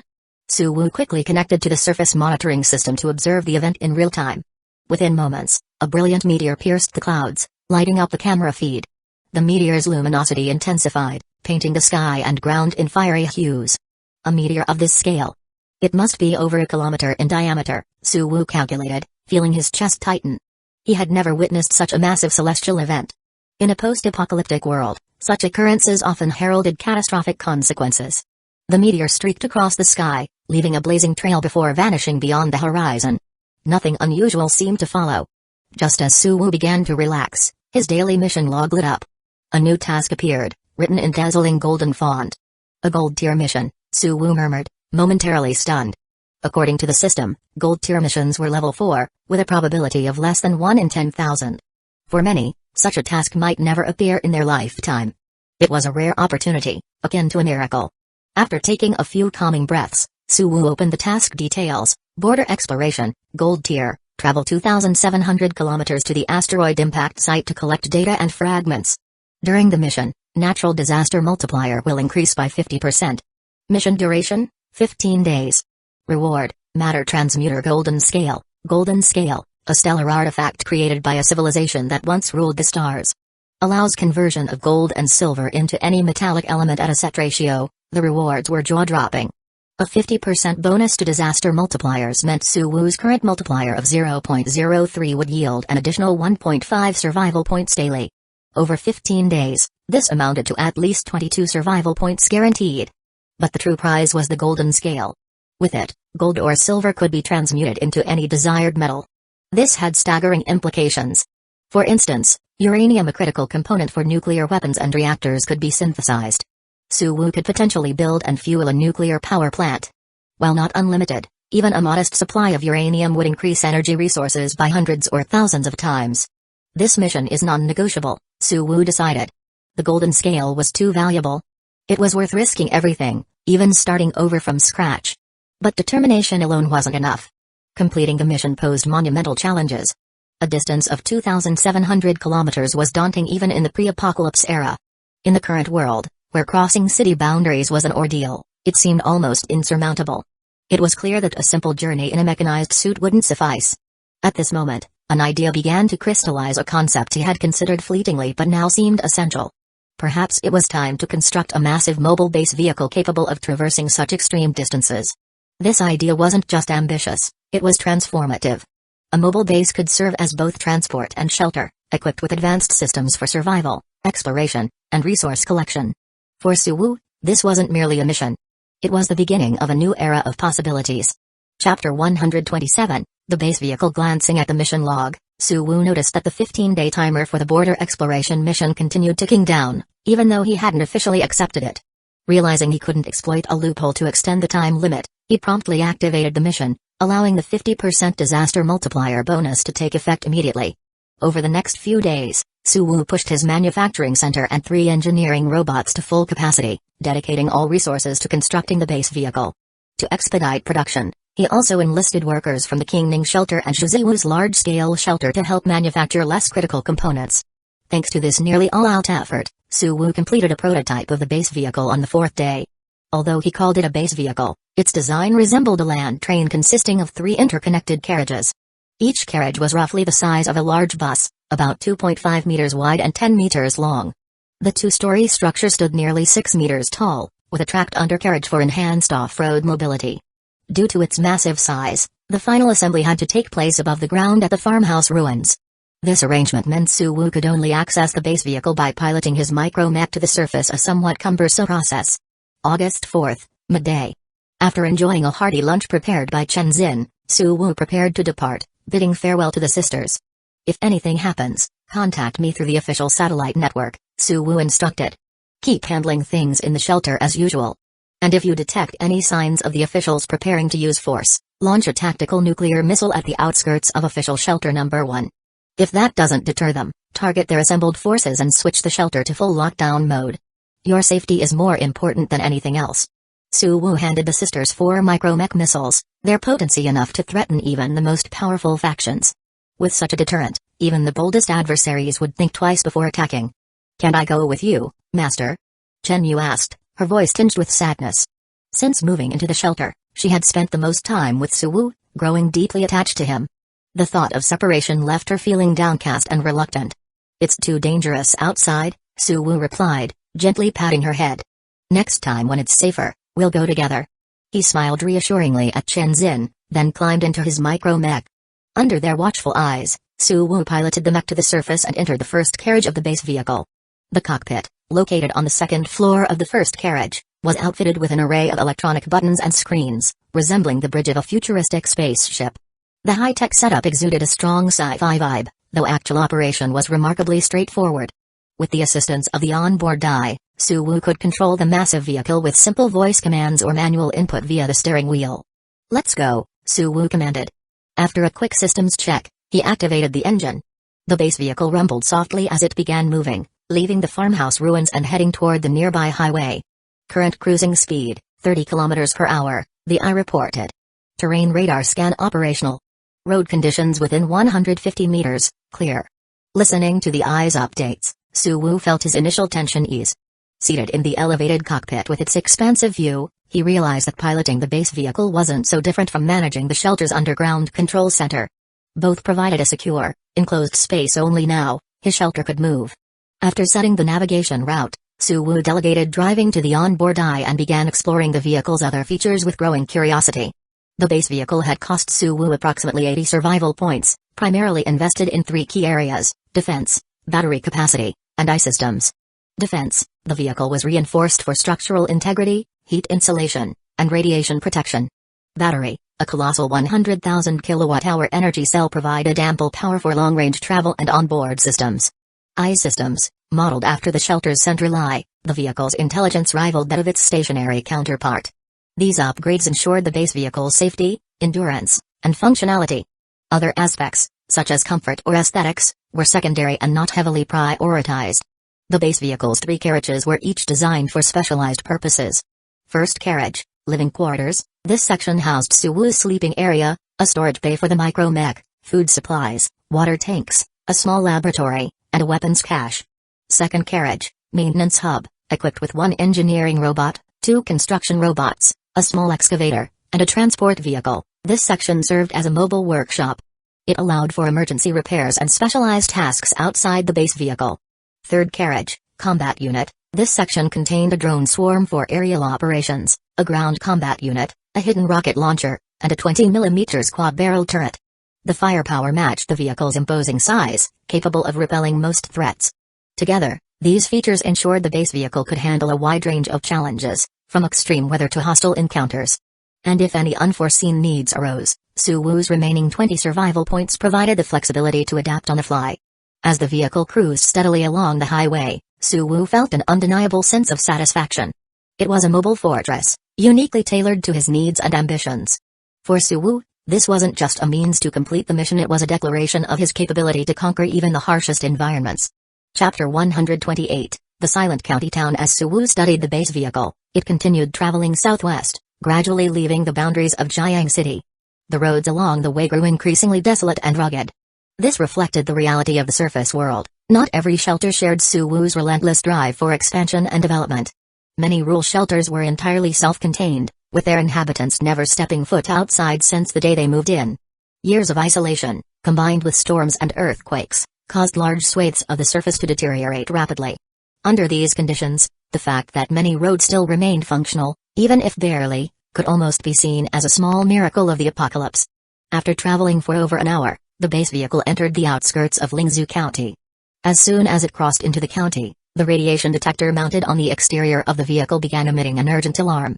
It had detected a sudden spike in the external radiation level from approximately 1,100 times normal to over 15,000 times.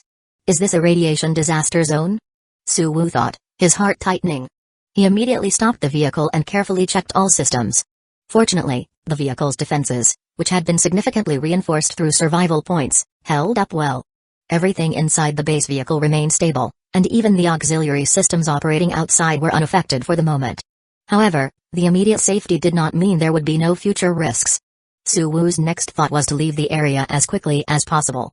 He glanced out of the panoramic glass of the driver's cabin at the street ahead. Unlike Jiang City, where most buildings had been reduced to rubble by disasters, Lingzhou County seemed to have been spared the worst of the storms and earthquakes. The buildings on both sides of the road appeared mostly intact. However, various obstacles, including fallen signboards, abandoned vehicles, and debris likely blown in from elsewhere, blocked the way forward. Clearing the debris was not a particularly difficult task. Suwu activated the large shovel mounted on the front of the base vehicle and deployed a mechanical arm from the roof. Leveraging the vehicle's immense power, he began clearing a path through the streets. Despite the obstacles, the base vehicle maintained a steady speed, slowing only slightly from 30 km per hour to about 20 km per hour, roughly equivalent to a brisk human jog. Yet, the ease of progress only deepened Suwu's unease. This radiation disaster zone seemed unusually vast. Even after advancing 3 or 4 kilometers into the county, the radiation levels showed no signs of decreasing. In fact, they continued to climb, surpassing a factor of 10,000. What on earth happened here? Suwu muttered, realizing something was amiss. He slowed the vehicle further, carefully surveying the surroundings through the panoramic glass. According to his map, he was now in the county's central area. The view outside confirmed this, with banks, pharmacies, restaurants, and supermarkets lining the streets.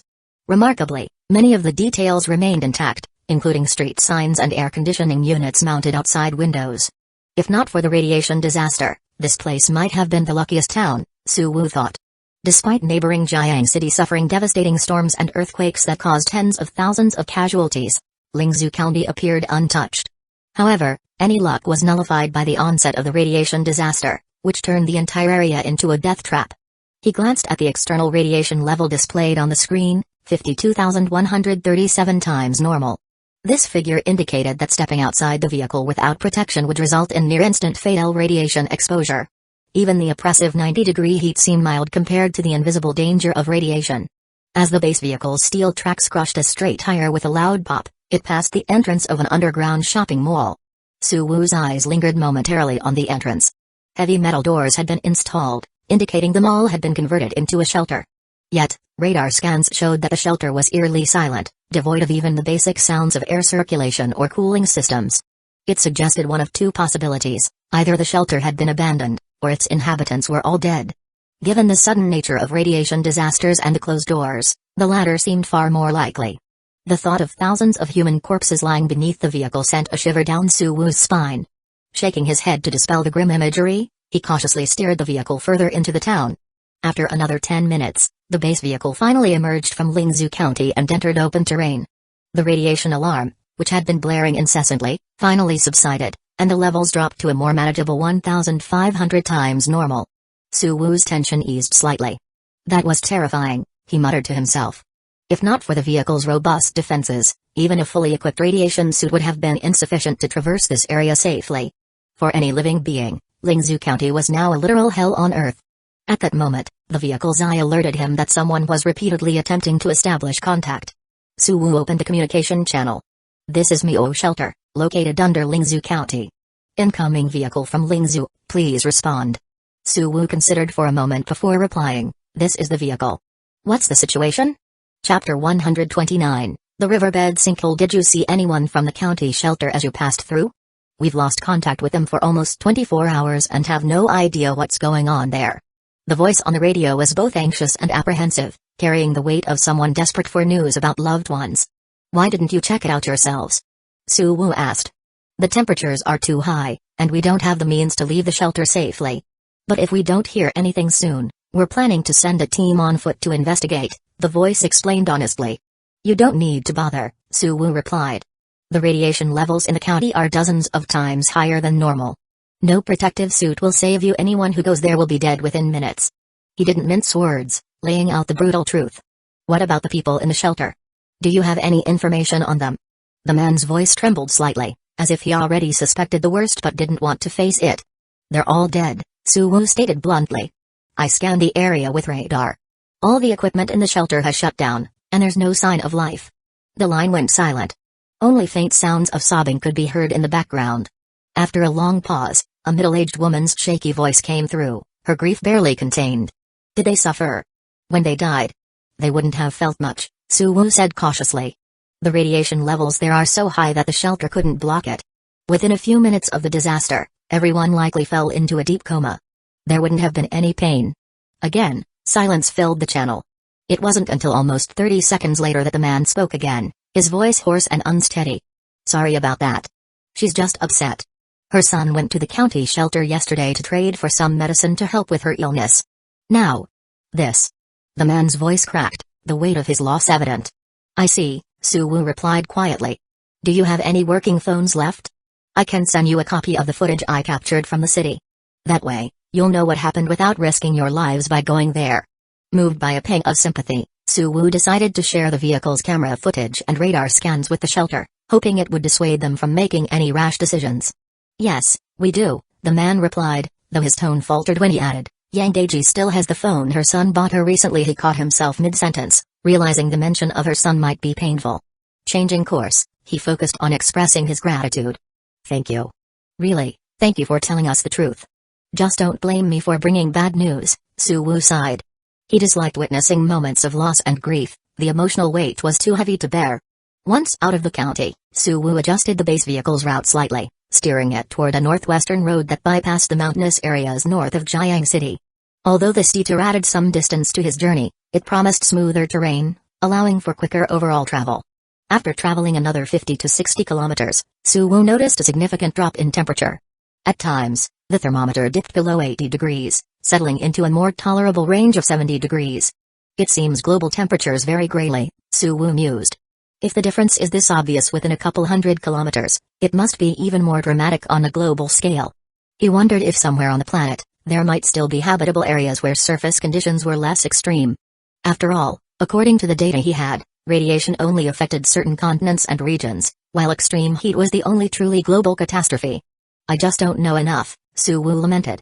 At that moment, he wished he had access to a reconnaissance satellite to get a clearer picture of the planet's current state. On the morning of August 6, Suwu woke to find that the base vehicle, which he had set to autopilot, had stopped moving. In front of the vehicle stood a twisted and broken bridge spanning a dry riverbed. The way forward was blocked. I'll have to go down into the riverbed, Suwu muttered, deploying a reconnaissance drone to survey the area around the bridge. The drone revealed that the bridge was in worse shape than it appeared from a distance. Crossing it was out of the question. Beneath the bridge, the once mighty river had completely dried up, leaving behind a vast, sandy bed. Suwu redirected the base vehicle along the river's upper course, eventually finding a sloped path leading into the riverbed near the remains of a third collapsed bridge. As soon as the vehicle entered the riverbed, Suwu felt it sink slightly. The riverbed soil was far less stable than the ground he had been traveling on, struggling to support the vehicle's massive weight of 200 to 300 tons. Turning back wasn't an option.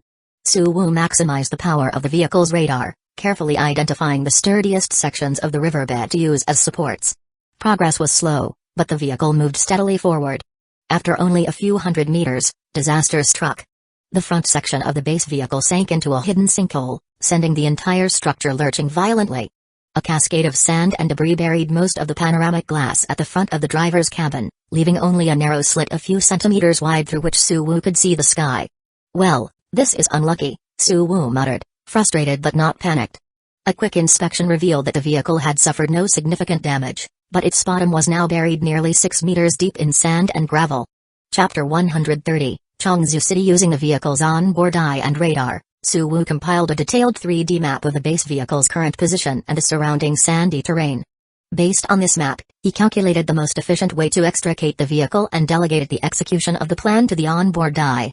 This type of repetitive, tedious work was well within the eye's specialized capabilities, freeing Suwu from the task. Seconds later, the mechanical arm mounted on top of the base vehicle's first module began operating its digging bucket to remove sand around the vehicle. Meanwhile, a small excavator from the second module exited through a side door to assist in the rear. Due to their distinct functions, the 3 modules of the base vehicle were not directly connected. This design ensured that even if the rear module doors were wide open, the first module's interior environment remained unaffected. This allowed Suwu to carry out bold operations without compromising safety. Listening for a moment to the sounds outside and finding nothing unusual, Suwu turned off the sound capture system, enveloping the cockpit in silence. He left the cockpit, lay on the sofa in the lounge, and resumed watching a movie on the large screen. Getting the vehicle out of the sinkhole wasn't a task that could be rushed. Suwu decided to use the time to finish the film he had started earlier. An hour later, the eye announced that the vehicle had successfully extracted itself from the pit and was reversing to free its tracks from the sandy confines. Turning off the movie, Suwu returned to the cockpit. Through the panoramic windshield, which was still partially covered in sand, he once again saw the wide, expansive riverbed stretching into the distance. "Let's keep going," Suwu said calmly. He wasn't particularly bothered by the delay. Driving a massive base vehicle inherently came with its share of challenges. The precautions he had taken ensured his safety, and the additional time spent navigating obstacles was a minor inconvenience. The vehicle was equipped with everything he needed for a comfortable life, including food, entertainment, and even a small gym. After using wipers and automated water sprays to clean the panoramic glass, Suwu replanned the route and resumed crossing the riverbed. Learning from the earlier mishap, Suwu was more cautious this time. When encountering areas that seemed less stable, he chose to take longer detours rather than risk crossing directly. With the radar scanning the ground for weight-bearing capacity and careful progress, Suwu finally reached the other side of the riverbed after 2 to 3 hours. At this point, he had entered Changzhou City's jurisdiction. Changzhou was one of the supercities of the eastern continent, with a population exceeding 40 million across its central urban area and surrounding satellite towns roughly 8 to 9 times the size of Jiang City. It was essentially a small country in its own right. Driving the base vehicle another 30 kilometers northwest, Suwu could see the outlines of Changzhou's edge. Suddenly, a broadcast came through the radio channel. "Welcome to Changzhou City. Mobile and internet networks are fully restored within city limits. Non-local numbers entering the city for the first time will automatically receive 1,000 contribution points as a credit balance. For public services such as security, firefighting, and medical aid, please dial the relevant emergency numbers. Chongzhou Security Bureau reminds you that you are now under the city's surveillance system. Please adhere to all laws and regulations. Suwu glanced at the vehicle's external data display. The current external temperature was 82 degrees Celsius, with a radiation level of 3.2. The radiation levels weren't high, and while the temperature was slightly lower than in Jiang City, the difference was negligible. Logically, the situation here should be similar to Jiang City. Yet, the radio broadcast indicated that Chongzhou had managed to restore a comprehensive communication network on the surface, including basic public services. This was no small feat. Jiang City's official shelters had only managed to assemble a 20-vehicle fleet capable of surface operations, struggling even to maintain basic supply chains. They still relied on Suwu's transportation network for emergency aid. Here, however, vehicles capable of surface travel were being used for public services. Could people still be living on the surface here? Suwu wondered. It wasn't impossible. With this world's architectural technology, constructing above-ground safe zones comparable to underground shelters was feasible, just prohibitively expensive. Such facilities weren't viable in smaller cities like Jiang, but Chongzhou's vast resources and industrial capacity could likely sustain large-scale development. Intrigued, Suwu decided to alter his route slightly to take a closer look at the city. As he approached, the road became noticeably smoother, free of debris or abandoned vehicles. This indicated recent maintenance and clearing activities. A heavily loaded truck emerged from the city's direction, its size rivaling that of the base vehicle's modules. While not as long as Suwu's 3-module setup, its bulk was impressive. Minutes later, the two vehicles passed each other on the road. Suwu noticed that the truck driver, too, was staring at his base vehicle with curiosity. Clearly, his vehicle was as novel to them as theirs was to him. After the truck passed, Suwu found the local internet signal had grown stronger. Handing over driving duties to the eye, he pulled out his phone and connected to the network. This time, he quickly accessed a website titled Chongzhou Forum. Chapter 131, A Bustling Mega Shelter. Unbelievable. They actually managed to build a shelter on the surface here. Casually browsing the forums, Suwu couldn't help but feel a sense of broadened horizons. In Chongzhou City, a residential area on the scale of a small neighborhood had been constructed right on the surface. Of course, due to limited time, most of the buildings in this residential area were old skyscrapers and malls that had been quickly repurposed. However, this didn't diminish their functionality. In terms of safety and comfort, they were on par with underground shelters. In fact, thanks to the expansive views, this surface residential area had become the most bustling commercial hub of Chongzhou City and also the place with the highest property prices. To move in, one had to either pay a contribution fee that an average person couldn't earn in a lifetime or provide materials equivalent to tens of millions in pre-apocalypse value. On average, a 100-square-meter apartment in this area cost about as much as building a small underground shelter. If someone bought a place here and then faced a massive earthquake or windstorm. Suwu shook his head, finding it hard to understand the mindset of the wealthy. If this expenditure improved one's chances of survival, it might make sense. But to pay such a steep price just for a view of the crumbling post-apocalyptic city? Madness. At that moment, something on the forum caught his attention, a pinned commercial event mentioning gold. Without hesitation, Suwu clicked on it. What he found was a long list of acquisition details. Apparently, a pre-apocalypse gold jewelry company was hosting a large-scale material exchange event. They were offering unlimited gold in exchange for medicine, cigarettes, alcohol, and other living and industrial supplies. The exchange rates were decent. However, gold's utility in the apocalypse was limited, and its financial value had significantly diminished. People weren't confident that gold prices would hold up, so the event wasn't particularly popular. They're even accepting regular medicine and anti-radiation paint. Comparing the list to his inventory, Suwu did some quick calculations. With his mobile base vehicle, he could trade items for about 10 kilograms of gold. Cost-wise, it didn't matter to him since his items weren't nearly as valuable as 10 kilograms of gold. That was more than enough for Suwu. With the golden scales from his daily mission as collateral, he foresaw that in the future, few resources would match gold and silver in value and utility. Let's give it a shot, he decided. Speeding up his vehicle, he soon reached a checkpoint leading underground. You're coming from Jiang City? That's quite far. The checkpoint staff communicated with Suwu through an intercom. After a basic scan and registration, they raised the barrier, allowing him access to the underground parking lot. How much is the parking fee? Suwu asked, wanting to understand all the rules in one go. There's no parking fee, the staff replied. But the maximum stay is 2 weeks. Exceed that, and there's a fine. The staff's friendly attitude surprised Suwu. Before the apocalypse, cities tried to turn half their streets into paid parking zones. Yet here, where underground space was even more precious, parking was free. It was puzzling. Our director believes that vehicles traveling between cities in these times have it hard, the staff explained, with a hint of admiration in their voice.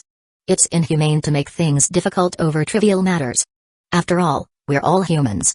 By the way, your vehicle has weapons. Make sure not to bring them out of the parking lot. If you're caught later, they'll be confiscated. The checkpoint also scanned for contraband. Normally, firearms and explosives were illegal, but in the post-apocalypse wilderness, traveling unarmed was even riskier. Thus, Changzhou City allowed visitors to bring weapons into the parking area but prohibited them inside the shelter itself. Got it. Thank you, Suwu replied. After saying goodbye to the staff, Suwu drove into the underground tunnel behind the checkpoint. Thankfully, the tunnels and parking areas were spacious enough. Otherwise, his massive mobile base might not have fit. Finding a spot in the parking lot, Suwu donned a bulletproof vest enhanced with survival points from his 3D printer. He packed a suitcase with medicine and anti-radiation paint, planning to head to the commercial district mentioned on the forum. Before stepping out, he paused and adjusted the settings on his miniature mech in the living room, putting it in standby combat mode. This way, if anyone tried to break into the base vehicle or if Suwu encountered an attack, the mech could immediately respond or provide remote support. Although Changzhou City had left a good impression as an orderly and friendly hub, unexpected events could still occur. Being prepared was better than being caught off guard.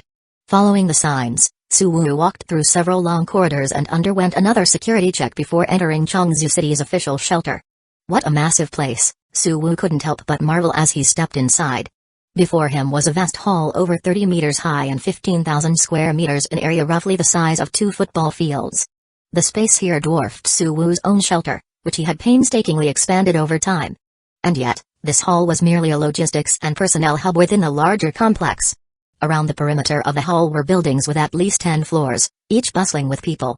Countless elevators tirelessly transported people and goods to different levels. It was a spectacle of order and prosperity, unimaginable in the harsh post-apocalyptic world. Chapter 132, Echoes of a Prosperous Era. Suwu stood at the edge of the plaza, his gaze fixed on a corner where the shelter's map overview was displayed. The full name of this underground structure was Changzhou City Shelter No. 1. Calling it a shelter seemed insufficient, terms like underground metropolis or even underground kingdom would be more appropriate. The plaza where Suwu stood was merely one of the entrances to District 1 of Shelter No. 1. Beneath District 1, separated by layers of 20 to 30 meters, were Districts 2, 3, all the way down to District 15. Together, these districts formed a multi-layered underground world nearly 1 to 2 kilometers deep, housing over 13 million people, more than the population of early Tang Dynasty China. The surface residential area is 4.5 kilometers away. Not exactly close. The distance was significant, considering the time required to traverse it. Even in this unprecedentedly bustling shelter, walking remained the primary mode of transportation for most. Elevators were available, but only for moving between floors. Following the directions on the map, Suwu headed to the plaza's service counter. There, he traded 1 liter of anti-radiation paint for 20,000 contribution points. The points were immediately deposited as electronic currency into the temporary mobile account he had registered. Transactions could be completed simply through mobile transfers. In Changzhou City, private shelters did not exist. The entire underground area was occupied by official shelters. As a result, contribution points earned here were universally accepted across all Changzhou shelters, making them the most convenient currency. As for purchasing power, contribution points were roughly equivalent to pre-apocalypse currency. 3 contribution points could buy a pound of rice.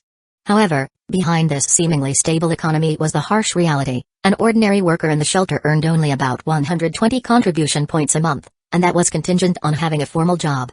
Those relegated to government-assigned duties earned half as much. Fortunately, the government-provided collective dormitories were rent-free. Basic food staples like mushrooms were cheap, and supplementary items like dried earthworms or rat meat were relatively affordable. Otherwise, many of the lower-class citizens would struggle just to eat. Carrying a suitcase filled with medicine and anti-radiation paint in one hand and his phone displaying 20,000 contribution points in the other, Suwu ascended to the 3rd floor of District 1, marked on the map as the commercial district. This floor's layout was reminiscent of a typical underground shopping mall. From snack shops and clothing stores to electronics repair shops, general goods stores, and entertainment facilities, everything was available. Almost anything that could be purchased in pre-apocalypse malls could also be bought here using contribution points. The faces of passers-by carried a semblance of pre-apocalypse ease and contentment, as if the harsh realities of the outside world were irrelevant to them. As Su Wu observed, it became clear that the casual lifestyle here was unsustainable on an ordinary shelter resident's income. The confidence of these individuals likely stemmed from large stores of pre-apocalypse resources exchanged for contribution points with the government. After all, the apocalypse hadn't arrived without warning. Those who planned carefully had likely managed to bring their most valuable possessions into the shelters, providing a financial cushion for the early stages of the apocalypse. But such reserves would eventually run dry. The current prosperity was destined to be fleeting. Most people would inevitably return to the relentless struggle for survival. A sharp aroma of spices wafted from a snack shop along the corridor, drawing Su Wu's attention. He noticed the shop sold only 4 types of food: mushrooms, potatoes, fried dried earthworms, and an unidentified type of meat. Yet, thanks to the liberal use of spices and careful preparation, the dishes still emitted an enticing fragrance. This shop might actually last for a while, Su Wu mused before continuing onward. After more than an hour of walking, he finally reached the entrance to the surface residential area.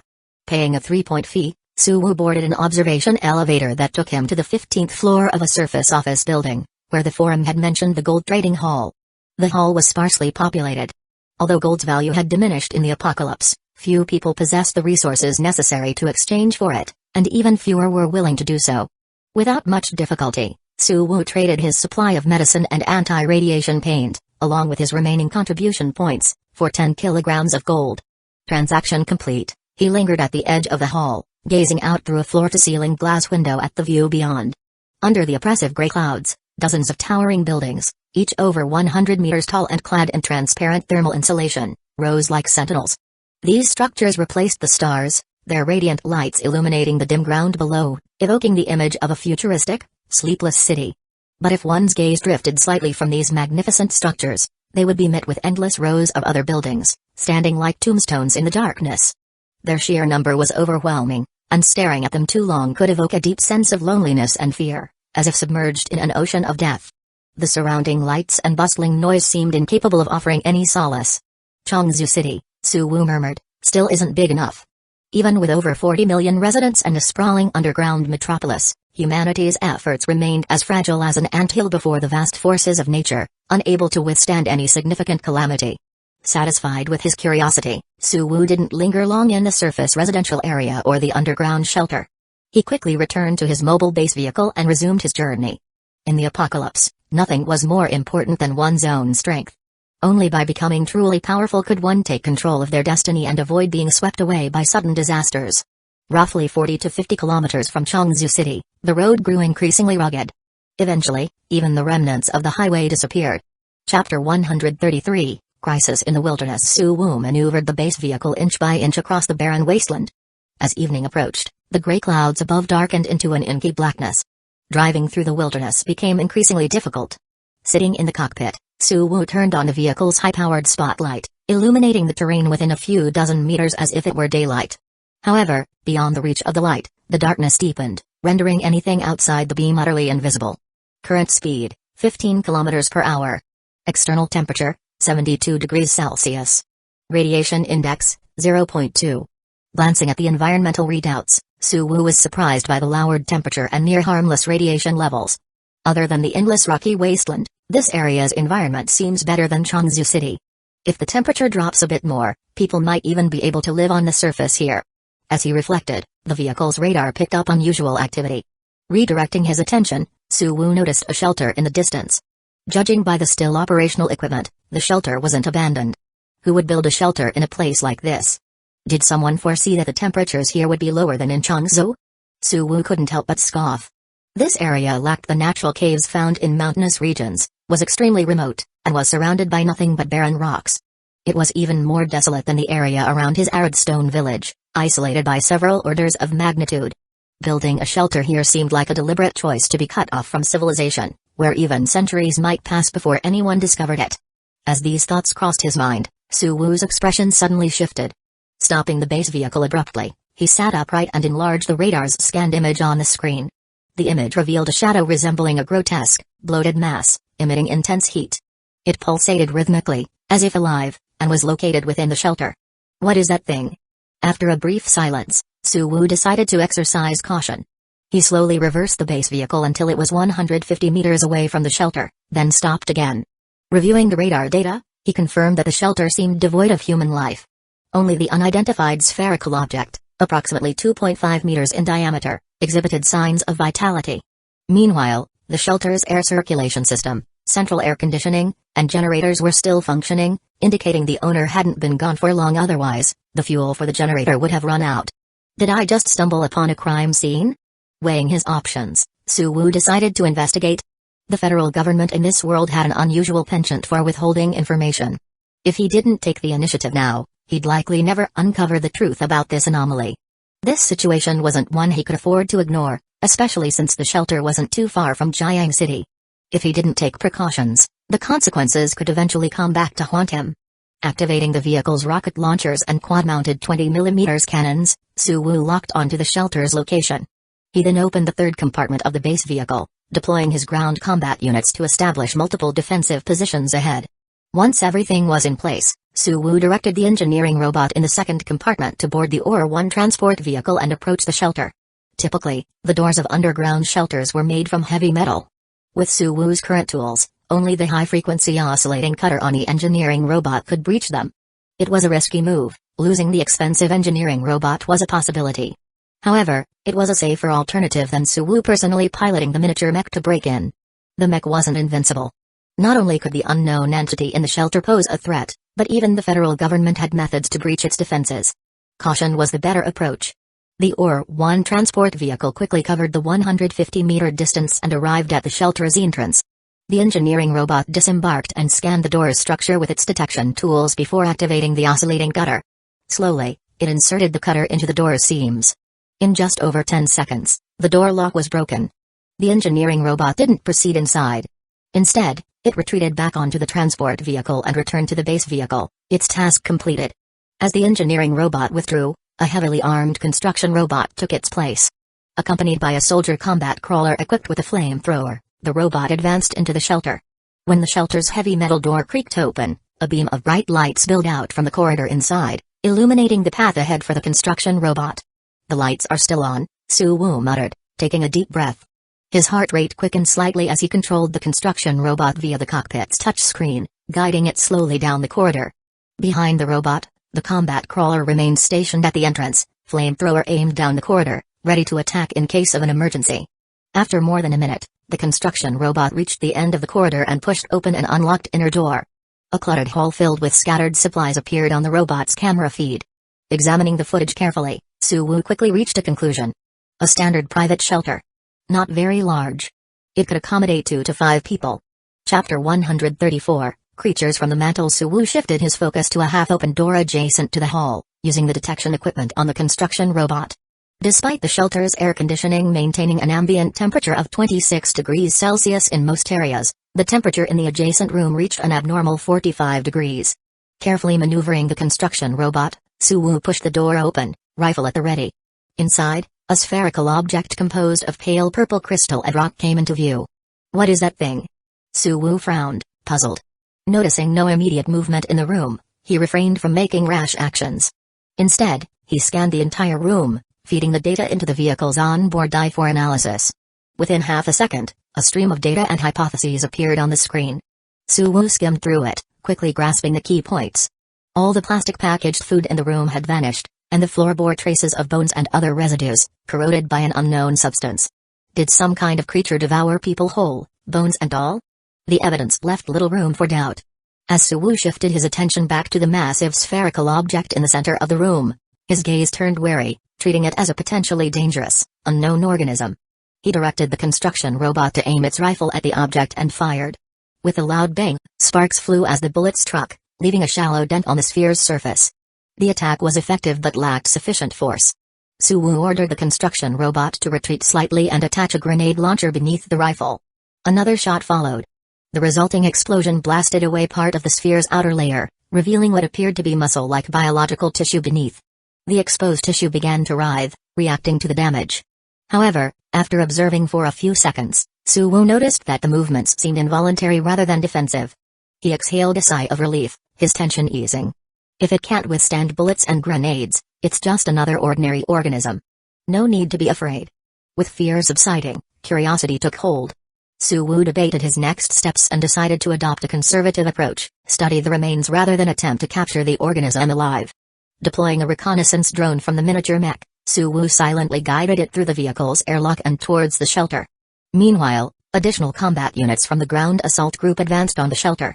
The flame-throwing crawler at the entrance entered the facility, replacing the construction robot to attack the sphere. High-temperature flames engulfed the exposed muscle tissue, continuously bombarding it with heat. However, the tissue displayed extraordinary resistance, writhing unaffected for several minutes. Only when the first flame-throwing crawler ran low on fuel and a second unit took its place did the organism's defenses finally falter. The muscle layers began to char and peel away, revealing an inner structure resembling brain tissue. At this stage, the defenses crumbled entirely. Within seconds, the exposed tissue was incinerated into ash.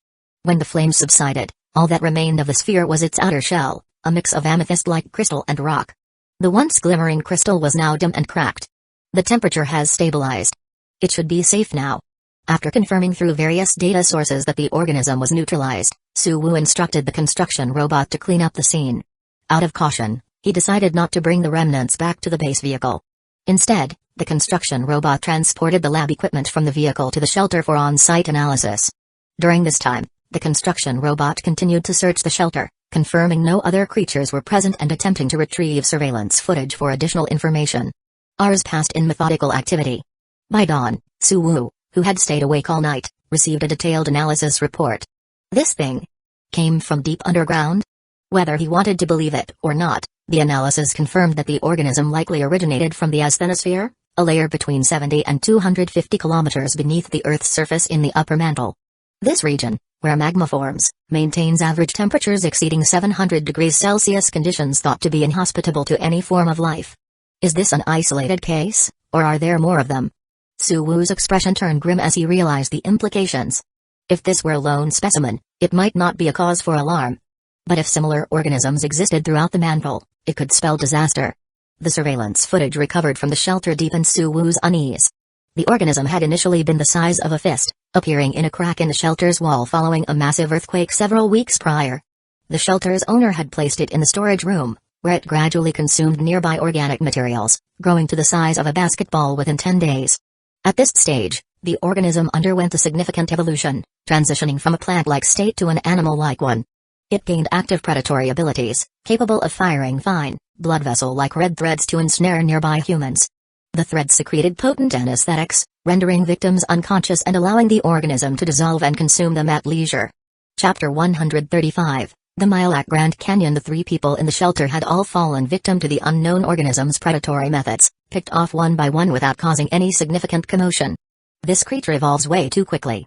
While the organism's hunting methods were chilling, what worried Suwu more was its rapid growth rate. In just a few hours, it had grown from the size of a basketball to over 2 meters in diameter, a truly terrifying feat. Its egg-like structure reminded Suwu of a developing embryo. He even suspected the possibility that the organism was still in an embryonic state and hadn't fully hatched at the time of its death. Unfortunately, these questions would remain unanswered now that the creature was destroyed. Concerned about potential hidden risks, Suwu refrained from touching anything in the shelter. Even the laboratory equipment he had brought over was left behind. As for the engineering robots, he subjected them to multiple rounds of decontamination and resolved to avoid direct contact with them for the foreseeable future. He also decided to intensify their monitoring to prevent any unforeseen problems. Once everything was settled, Suwu hesitated but ultimately decided against destroying the shelter. Instead, he transmitted the information he had gathered through the reconnaissance drone to the nearest official shelter. This world's technology was already advanced, and the remains of the unknown organism could potentially yield valuable insights in the hands of experts. Although Suwu knew he wouldn't be privy to their findings, that didn't matter. As long as some humans gained awareness and understanding of such creatures, his efforts wouldn't be in vain. Setting the base vehicle to autopilot, Suwu retreated to the bedroom. After staying awake all night, he was exhausted and eager for rest. As the vehicle drove steadily onward, Suwu switched off the lights in the bedroom and quickly fell into a deep sleep. When he woke again, it was nearing dusk. By then, the base vehicle was still moving smoothly under the control of the onboard die, maintaining a speed of 30 to 50 kilometers per hour. After a quick wash, Suwu headed to the cockpit, where he was greeted by a breathtaking sight: a colossal canyon dominating nearly half the horizon. The Milac Grand Canyon. Suwoo immediately recognized the largest canyon in East Continent. He was also surprised by the vehicle's progress. Did we cover 500 or 600 kilometers in a single day? I can't believe we've already reached this area. This was the first time Suwoo had managed such uninterrupted travel over such a long distance. Previously, he had always been waylaid by unexpected events, slowing his pace considerably. The smooth journey put Suwoo in a good mood. Checking the map on the main control screen, he saw that they were still 30 to 40 kilometers away from the canyon's heart. Deciding to let the eye continue driving, he used the time to organize the data he had collected the previous night. The unknown organism he encountered yesterday was temporarily named Purple Crystallite. In terms of combat power, the Purple Crystallite was relatively weak, less threatening than a hunter armed with a shotgun. Its only attack method involved projecting a network of red threads, which had a range of just 5 meters. The threads lacked significant physical penetration, even thin metal sheets, like soda cans or tin cans, could block them with ease. What made the creature truly dangerous was the potent anesthetic it secreted, capable of rendering prey unconscious instantly. The subsequent digestion and consumption process was slow, meaning a conscious victim could likely escape its grasp with minimal effort. However, the Purple Crystallite's weak combat abilities didn't negate the broader threat posed by its species. Its astonishing growth rate alone was cause for alarm. With sufficient nutrients, it could evolve into a massive entity within a single day. Judging by its first evolution when it grew to the size of a basketball, it was likely capable of subsequent evolutions as it increased in size. If those evolutions granted it mobility, it could become a nightmare for human shelters. Let's hope I'm just overthinking things. As night fell again, the base vehicle entered the Milac Grand Canyon. Although called a canyon, the sheer height of the surrounding mountains made it resemble a vast valley plain. However, once inside, the terrain revealed itself to be rugged and treacherous, riddled with rocky spires and deep gullies. If not for a pre-apocalypse road running through the canyon, Suwoo doubted his massive base vehicle could traverse the area in less than half a month. Even with the road, years of neglect and the ravages of earthquakes and storms had left it in poor condition. Barely a kilometer into the canyon, Suwoo encountered his first major obstacle, a collapsed bridge blocking the way. Looks like I've got some work ahead. Deploying the reconnaissance drone, Suwoo scouted the path ahead. With a sigh, he noted not only the broken bridge but also several other heavily damaged sections of the road further along. By his estimate, crossing the 40-kilometer stretch of the canyon would take at least 3 days of continuous effort. Progressing 10 kilometers a day would be an achievement. The only silver lining was that he had brought enough materials and helpers in the base vehicle to tackle the damaged road. For the eye, day and night were indistinguishable. Upon receiving the task to repair the bridge, the small excavators and transport vehicles in the second compartment of the base vehicle were deployed. At the same time, 2 drones from the third compartment flew to the other side of the bridge, carrying steel cables to set up suspension lines that would connect the broken sections of the bridge. These steel cables would serve as the primary support for the broken section, allowing the base vehicle to safely cross. Chapter 136, Advanced Laboratory. The dark, silent canyon was now filled with the clamor of construction work. The lights from the base vehicle, construction vehicles, and the drones flying overhead brought a faint semblance of civilization to this desolate wilderness. After hours of stop-and-go progress, the base vehicle arrived at the entrance of a collapsed cave. Once a tunnel for vehicles, it had partially caved in during past earthquakes. The blocked sections of the tunnel total about 60 to 70 meters, Suwoo noted. The structure above seems relatively stable. It's worth attempting to clear a path. A reconnaissance drone hovered at the entrance, scanning for several seconds before flying up the slopes and cliffs for a deeper analysis of the tunnel's interior structure. Soon, a detailed 3D map was generated, complete with marked optimal construction routes. However, conventional methods would be too slow to meet Suwoo's needs. After some consideration and computational validation via the onboard die, Suwoo decided to take a more direct approach. The base vehicle reversed slightly as an unmanned miniature mech exited the second compartment. The mech raised its electromagnetic sniper rifle, aiming it at the tunnel. Blue flashes briefly illuminated the barrel as several shock-mode electromagnetic rounds blasted into the obstructing rocks. The resulting tremors rippled through the tunnel and into the surrounding mountains, shaking loose a cascade of small stones. Not waiting for the tremors to subside, the mech, guided by its tactical computer, launched a second volley of shots. Within less than a minute, the 3-kilometer-long tunnel was forcibly cleared using brute force. Sometimes, violence really is the fastest solution, Suwoo remarked, satisfied with the efficiency. Recalling the mech, he resumed piloting the base vehicle into the tunnel. Although the mech's rifle had broken through most of the obstructions, further widening was needed for the base vehicle to pass safely. The eye-controlled robotic arms on the vehicle were capable of handling this task without requiring Suwoo's involvement. A few minutes later, while observing the robotic arms clearing the debris, Suwoo was about to leave the cockpit to relax with a game. However, out of the corner of his eye, he caught a faint purple glow beyond the panoramic glass. His pupils contracted instinctively, and his hair stood on end. Purple crystallite. Reacting instantly, Suwoo grabbed the controls and reversed the base vehicle, retreating over 30 meters before coming to a stop. Deploying a reconnaissance drone for a closer look, he confirmed his suspicions. There it was, a purple crystallite, only slightly larger than a fist and seemingly dormant. The second encounter. Suwoo's mood darkened. His hope that the first encounter had been an isolated case was shattered. These creatures weren't unique but part of a species. After a moment of thought, Suwoo continued to reverse the base vehicle. His priority was ensuring absolute safety. Once the vehicle had exited the tunnel, he deployed an engineering robot and 2 flame-throwing vehicles to the location of the purple crystallite for containment and study. This time, with experience on his side, Suwoo skipped unnecessary tests. He instructed the engineering robot to use a high-powered laser to slice the purple crystallite open. The focused beam of extreme heat gradually cut through the creature's purple crystal and rock outer shell, splitting it cleanly in half. There was no resistance. The purple crystallite behaved as if it were an inert stone. Guiding the reconnaissance drone closer, Suwoo observed the cut crystal sections, which still emitted a faint glow. Inside, he found a tiny clump of organic material, no larger than a fingernail. Without the drone's scanning equipment to highlight subtle differences, the organic material would have been indistinguishable from the surrounding rock. So this is the core of a purple crystallite? Though his curiosity was satisfied, Suwoo wasn't ready to end his investigation. Given that these creatures likely originated from the Earth's mantle, a region more vast than the oceans, they warranted further study. Finding a suitable open area outside the tunnel, Suwoo activated the base vehicle's station mode. With the sound of mechanical joints turning, the vehicle's 3 compartments extended outward, tripling their internal space and transforming the vehicle into a true land-based base. Using pre-prepared materials, Suwoo built an additional engineering robot. With its help, he set up a brand new advanced laboratory in the expanded second compartment. This laboratory, significantly upgraded with a large investment of survival points, featured cutting-edge equipment. Its capabilities were akin to those of a near-future research facility, far surpassing the level of a standard regional lab. Even its containment measures had been greatly enhanced. No matter how virulent a pathogen, it would be almost impossible for it to escape the lab's confines. Once everything was ready, Suwoo donned the miniature mech's cockpit in the first compartment, raising his personal protective measures to their highest level. He then ordered the engineering robot in the tunnel to seal the dissected purple crystallite in a lead-lined container and transport it to the advanced laboratory via the OR-1 transport vehicle. The transfer process took about 12 minutes.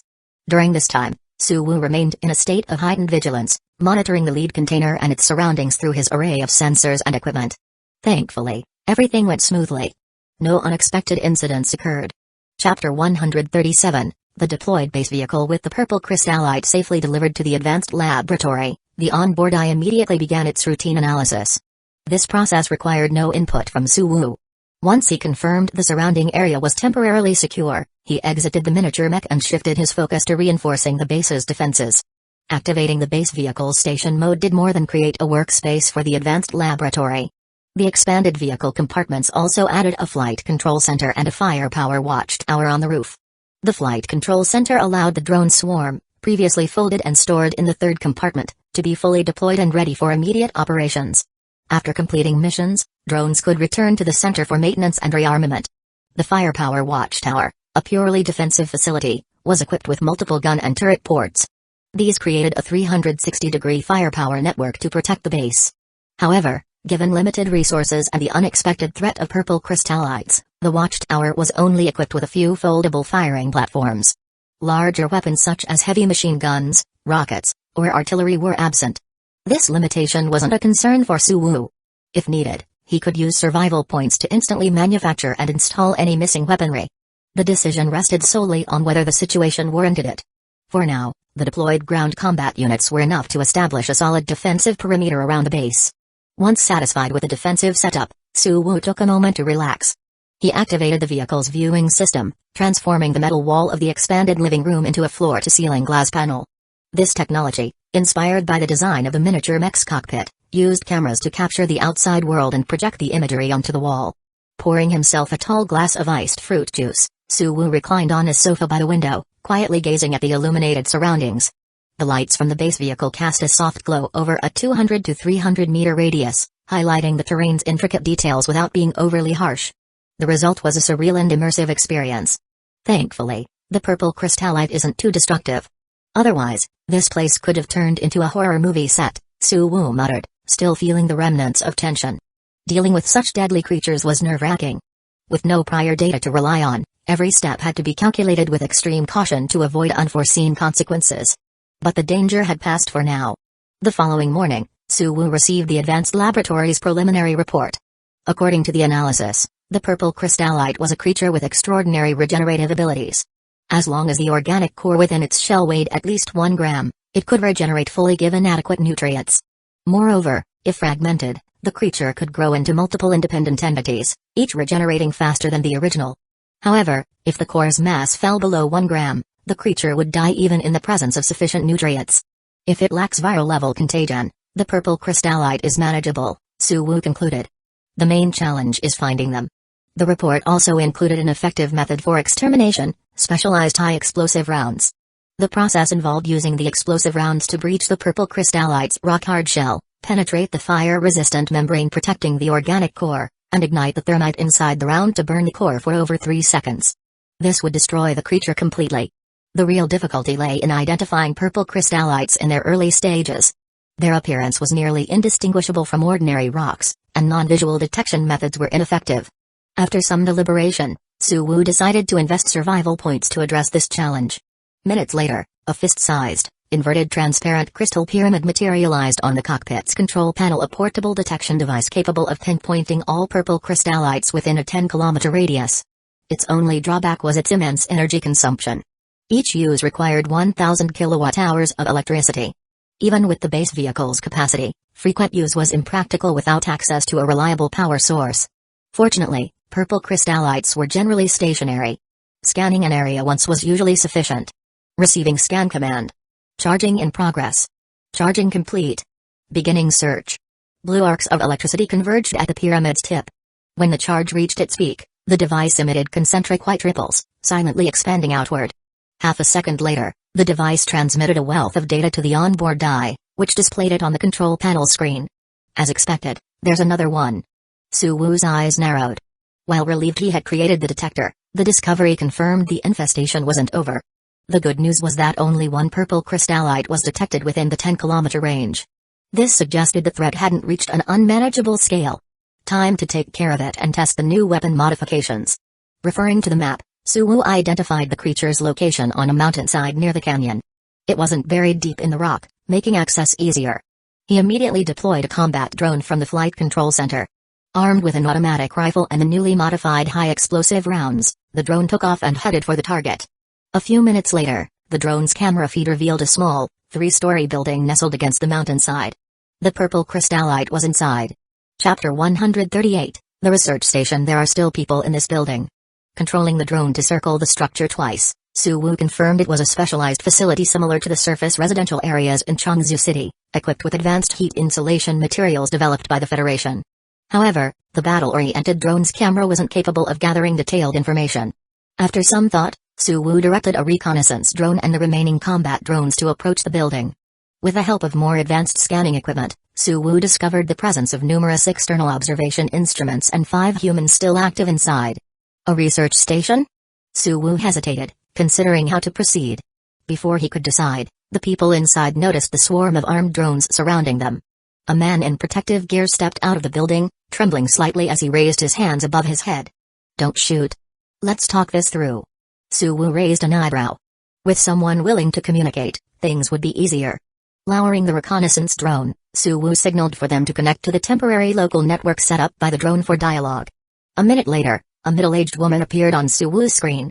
"Hello, I'm Nora, the director of the Milac Research Station. May I ask why you've come to our station?" Nora's tone was calm, but her fleeting expressions of unease betrayed her lack of composure. "Where did you find something like this?" Suwoo cut to the chase, displaying a photo of a juvenile purple crystallite. "This looks familiar," Nora said, hesitating before recalling something. "Right after the earthquake over 2 weeks ago, Zhang Yi brought something like this back from outside. I think she later tossed it into the storage room. Are you looking for it? Is there any food or plants stored in the storage room?" Su Wu's gaze darkened, a sense of déjà vu washing over him. No, just tools and materials for experiments, Nora answered honestly. Have someone retrieve it. And it's best to wear protective gear before going in. Su Wu's tone left no room for argument. Understood. I'll check it myself. Nora's expression shifted slightly, realizing something was wrong. However, she took responsibility, choosing not to send someone else into potential danger. A few minutes later, Su Wu watched through the drone's camera as Nora, clad in cumbersome protective gear, carried a fist-sized purple crystallite out of the station. Put it on the ground and step back. Following Su Wu's instructions via the drone's speaker, Nora placed the crystal carefully on the ground and retreated a few steps. Wasting no time, Su Wu directed a combat drone to open fire. The specially designed brass bullet drilled into the purple crystallite's rocky shell before triggering a small internal explosion. Seconds later, faint flames and wisps of smoke drifted out through the entry hole. What is that thing? Back inside the station, Nora, still in her protective suit, ran to the communicator, her voice breathless with urgency. A dangerous monster in its juvenile state, Su Wu replied, directing a drone to retrieve the purple crystallite remains and transport them to his advanced laboratory. An alien creature? Nora asked instinctively. Its appearance was so unlike anything she knew from Earth that alien was the only explanation that made sense. I wish it were alien. Unfortunately, current evidence suggests it originates from deep within the Earth. Su Wu's tone carried genuine regret.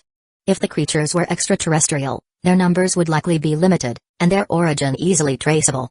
But coming from the asthenosphere, a region deeper and more expansive than the oceans, these creatures were nearly impossible to contain. From deep underground? Does that mean there could be a lot of them? Nora paled as she grasped the grim implications of Su Wu's words. Even without fully understanding how the creatures attacked, the sight of Su Wu deploying such overwhelming force made it clear they were no ordinary threat. Their proliferation could spell unimaginable disaster, especially for remote research stations like hers, which were defenseless against such dangers. They're widely distributed. They've been found here and in Changzhou as well. If possible, you should consider leaving this place soon. Thank you. We'll file an evacuation request with our superiors. Do you have any additional information about these creatures that you could share with us? Of course. The more people who know about this, the better. Changzhou City also has remnants of these creatures. You might want to contact them for further details. Su Wu agreed readily. Even if Nora hadn't asked, he would have shared the information. It was imperative to spread awareness of the purple crystallites to as many people as possible. Retrieving the purple crystallite remains from the research station, Su Wu waited a few more hours in the canyon for his advanced laboratory to analyze the new specimen. Once the analysis was complete, Su Wu deactivated the base vehicle station mode and continued heading northwest. The potential disasters posed by the purple crystallites were problems for the future. For now, Su Wu's priority remained completing the Golden Daily mission to explore the frontier and obtaining the invaluable golden scales of balance. With the scales, he would finally have the means to leave Jiang City and step into a broader world. Chapter 139, a television station in the apocalypse. Leaving the Milac Grand Canyon and heading another 100 kilometers west, Su Wu arrived at the Glimmer Plains. The Glimmer Plains were a fertile stretch of land surrounded by deserts, rocky terrains, and mountains, once known as the Jiangnan of the desert. With a favorable climate, abundant water sources, and a thriving agricultural system, it was also a leader in oil and gas production in the region. Had it not been nearly 2,000 kilometers away from Jiang City, Su Wu might have considered establishing a secondary base here. Now, seeing the plains in person, Su Wu found the environment to be even better than he had imagined. The radiation levels were effectively zero, with no visible signs of pollution. The air temperature had dropped to a tolerable 62 degrees Celsius, a stark contrast to Jiang City's 90 degrees. It was nothing short of a paradise in the apocalypse. What truly astonished Su Wu, however, was the sight of a lake. Despite the relentless heat, the lake hadn't dried up. Even the deeper waters remained at temperatures similar to those before the apocalypse. The ecosystem beneath the lake seems largely intact. Controlling his reconnaissance drone, Su Wu flew it over the vast, shimmering surface of the lake. Through the high-resolution camera, he observed schools of fish swimming leisurely in the crystal-clear waters. For a moment, he doubted he was still in the apocalypse. Regardless, the vibrant scenery filled him with a rare sense of peace. Su Wu parked the base vehicle by the lake. Days of long-distance travel had significantly depleted the vehicle's water reserves. While still sufficient for survival, continuing to indulge in daily baths would soon strain the supply. This was the perfect opportunity to replenish the reserves and restore the water tanks to full capacity. While refilling the tanks, Su Wu discovered something surprising. There was a network signal here. Even more astonishingly, he could access a local television channel. This was remarkable. Even in bustling Changzhou City, with its underground shelter housing over 40 million people, there was no functioning television station, only a basic internal network for communication. Intrigued, Su Wu tuned into the channel. This is the Breaking Moon Festival live broadcast. Our chefs have just finished roasting the freshly slaughtered cattle and sheep. Now, we'll randomly select one lucky viewer to decide the contest format for today's 7th batch of contestants. The winner will enjoy unlimited roasted meat tonight. The host's enthusiastic voice, accompanied by the sound of drums and cheers, filled the screen. The atmosphere was lively and festive. Su Wu focused on the scene. On screen, a group of men and women in various traditional costumes stood between roaring bonfires over 2 meters high, their expressions a mix of anticipation and nervousness as they looked toward the host. Their vibrant demeanor and optimistic spirits stood in stark contrast to the survivors Su Wu had seen in Jiang City, those who toiled day after day in cramped, dark shelters for meager rations. It was as though they lived in entirely different worlds. Curious, Su Wu took out his phone and called the program's hotline to participate in the draw. It didn't take long for his number to be selected. Let's see who our lucky viewer is. Oh, it's an out-of-town number from Jiang City, no less. I recall that's nearly 2,000 kilometers away. The host's surprise was evident as he quickly connected the call. Hello, this is the Breaking Moon Festival live broadcast. Are you a recent settler in the Glimmer Plains? Your number suggests you haven't switched to a local one yet. No, I just arrived today. I was refilling water at the lake when I happened to see your program. Su Wu's voice, amplified by the host's microphone, echoed across the festival site, eliciting a collective gasp from the crowd. A visitor from so far away at a time like this must be a fearless warrior. The host, though shocked, maintained his professional composure and eagerly asked, "Can we see the vehicle you traveled in?" Of course, Su Wu replied, accepting the host's request for a video call. He adjusted the camera to show his control panel, the hovering crystal pyramid, and the panoramic view of the lake outside. That's Lanka Point on Glimmer Lake. It's directly across the lake from our festival site, the host exclaimed, instantly recognizing Su Wu's location. He then focused on Su Wu's futuristic control panel, which resembled the cockpit of a spaceship. This cockpit looks so advanced. No wonder you were able to cross such a vast distance to reach us. As the conversation continued, the program's audience numbers skyrocketed. News of the call spread rapidly, prompting people to pause their work or gather around televisions and phones to watch. In this isolated world where the internet was scarce, people were eager to catch a glimpse of what lay beyond their sheltered lives. Su Wu, relaxed, treated the exchange as casual banter to satisfy his curiosity. Through the host, he learned that beneath the Glimmer Plains lay a massive natural cavern, large enough to house the entire population. The cavern also supported underground farms and livestock facilities. In addition to this, the lake provided supplementary food resources, ensuring the residents' lives were virtually unchanged from pre-apocalypse days. The abundance of resources fostered not only material wealth but also a spirit of generosity and peace. Since the apocalypse began, not a single major crime had been reported in the Glimmer Plains shelter, making it even more tranquil than before. So, the outside world has become this harsh storms, earthquakes, radiation, droughts, one after another.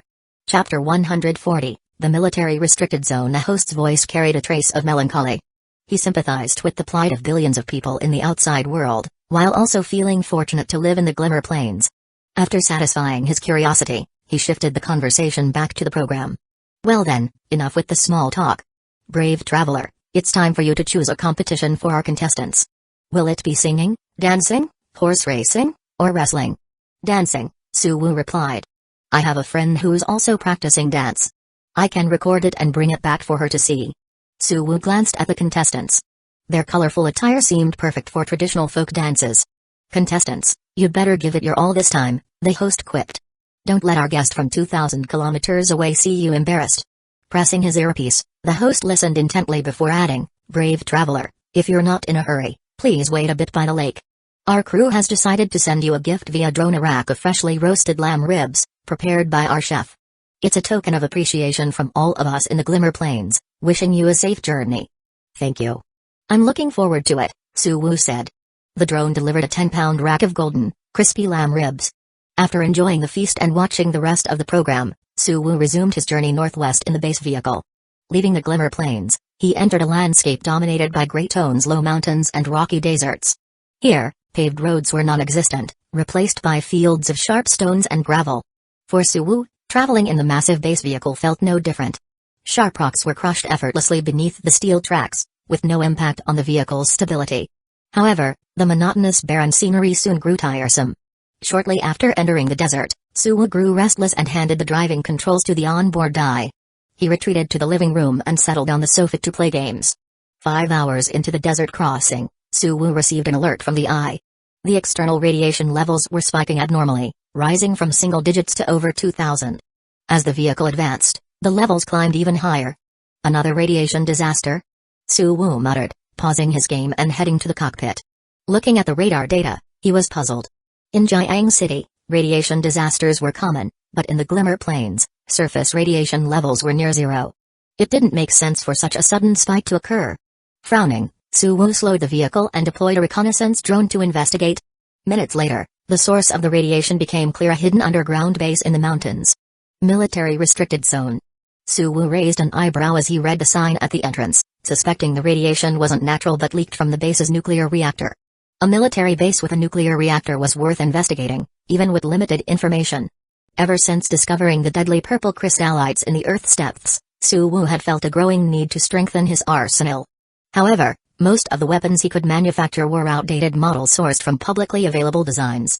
Though effective, they were no match for the Federation's standard military equipment. Now, with the chance to acquire advanced military weaponry, Suwu wasn't about to pass it up. Parking the base vehicle near the restricted zone, Suwu dispatched an engineering robot with 2 construction robots as assistants to unlock the entrance. Dealing with the thick metal doors of underground facilities had become routine for Suwu. The engineering robot's high-frequency oscillation cutter made quick work of the task, usually taking no more than a minute or two. This time was no exception. With the base seemingly abandoned and its backup power nearly depleted, the robots encountered no resistance as they breached the door. Beyond the entrance lay a dark corridor. Suwu activated the robot's lights and sent a construction robot ahead to scout. The corridor stretched downward for nearly 100 meters, with isolation doors blocking the way at intervals. These barriers added some inconvenience but posed no real obstacle. Against the engineering robot's cutter, any purely physical barrier was a matter of seconds or minutes. Half an hour later, the robot team reached the base's interior, where Suwu saw several shriveled corpses in military uniforms. They were trying to escape but couldn't open the isolation doors. Judging by the corpses' positions, Suwu quickly pieced together the scenario. In an environment with radiation levels exceeding several thousand, even a few minutes' delay meant certain death. Blocked by isolation doors without keys or tools, their despair was unimaginable. Not dwelling on the corpses, Suwu instructed the robot team to continue exploring. However, their progress soon halted as radiation levels spiked to nearly 10,000, causing intermittent communication disruptions between the robots and the base vehicle. "That's as far as we can go," Suwu sighed regretfully, unwilling to risk pushing the robots further. The issue wasn't just communication. The anti-radiation coating could only withstand radiation levels up to 10,000. Beyond that, it would fail immediately, leaving the robots unprotected. Unable to proceed deeper, Suwu focused on the base's less irradiated areas, which still offered plenty to explore. Chapter 141, The Robot Dog. Although some areas of the military base were blocked by walls, this was hardly an issue for the engineering robot. If it could easily cut through a solid metal door, mere concrete walls posed no challenge. Following the partially completed underground map generated by the reconnaissance drone, the robot exploration team methodically dismantled barriers and scoured most accessible areas. The team unearthed a batch of handheld weapons and various sophisticated electronic instruments. Judging by the recovered items, this military base appeared to be more research-oriented. The weapons, including pistols and assault rifles, seemed designed primarily for self-defense, while the collection of experimental and measurement devices was extensive. "We'll take one of each weapon back for study. As for the storage cards, working or not, we'll bring them all back. Skip the larger electronics. They're too damaged to repair." Suwu carefully sifted through the collected items. Unlike the natural radiation found on the surface, these materials were contaminated by radiation from the nuclear reactor. Purifying them would be cumbersome and unnecessary. For Suwu, acquiring even a single sample weapon to reverse engineer was sufficient. After analysis, he could reproduce them using his CNC machine tools and 3D printer.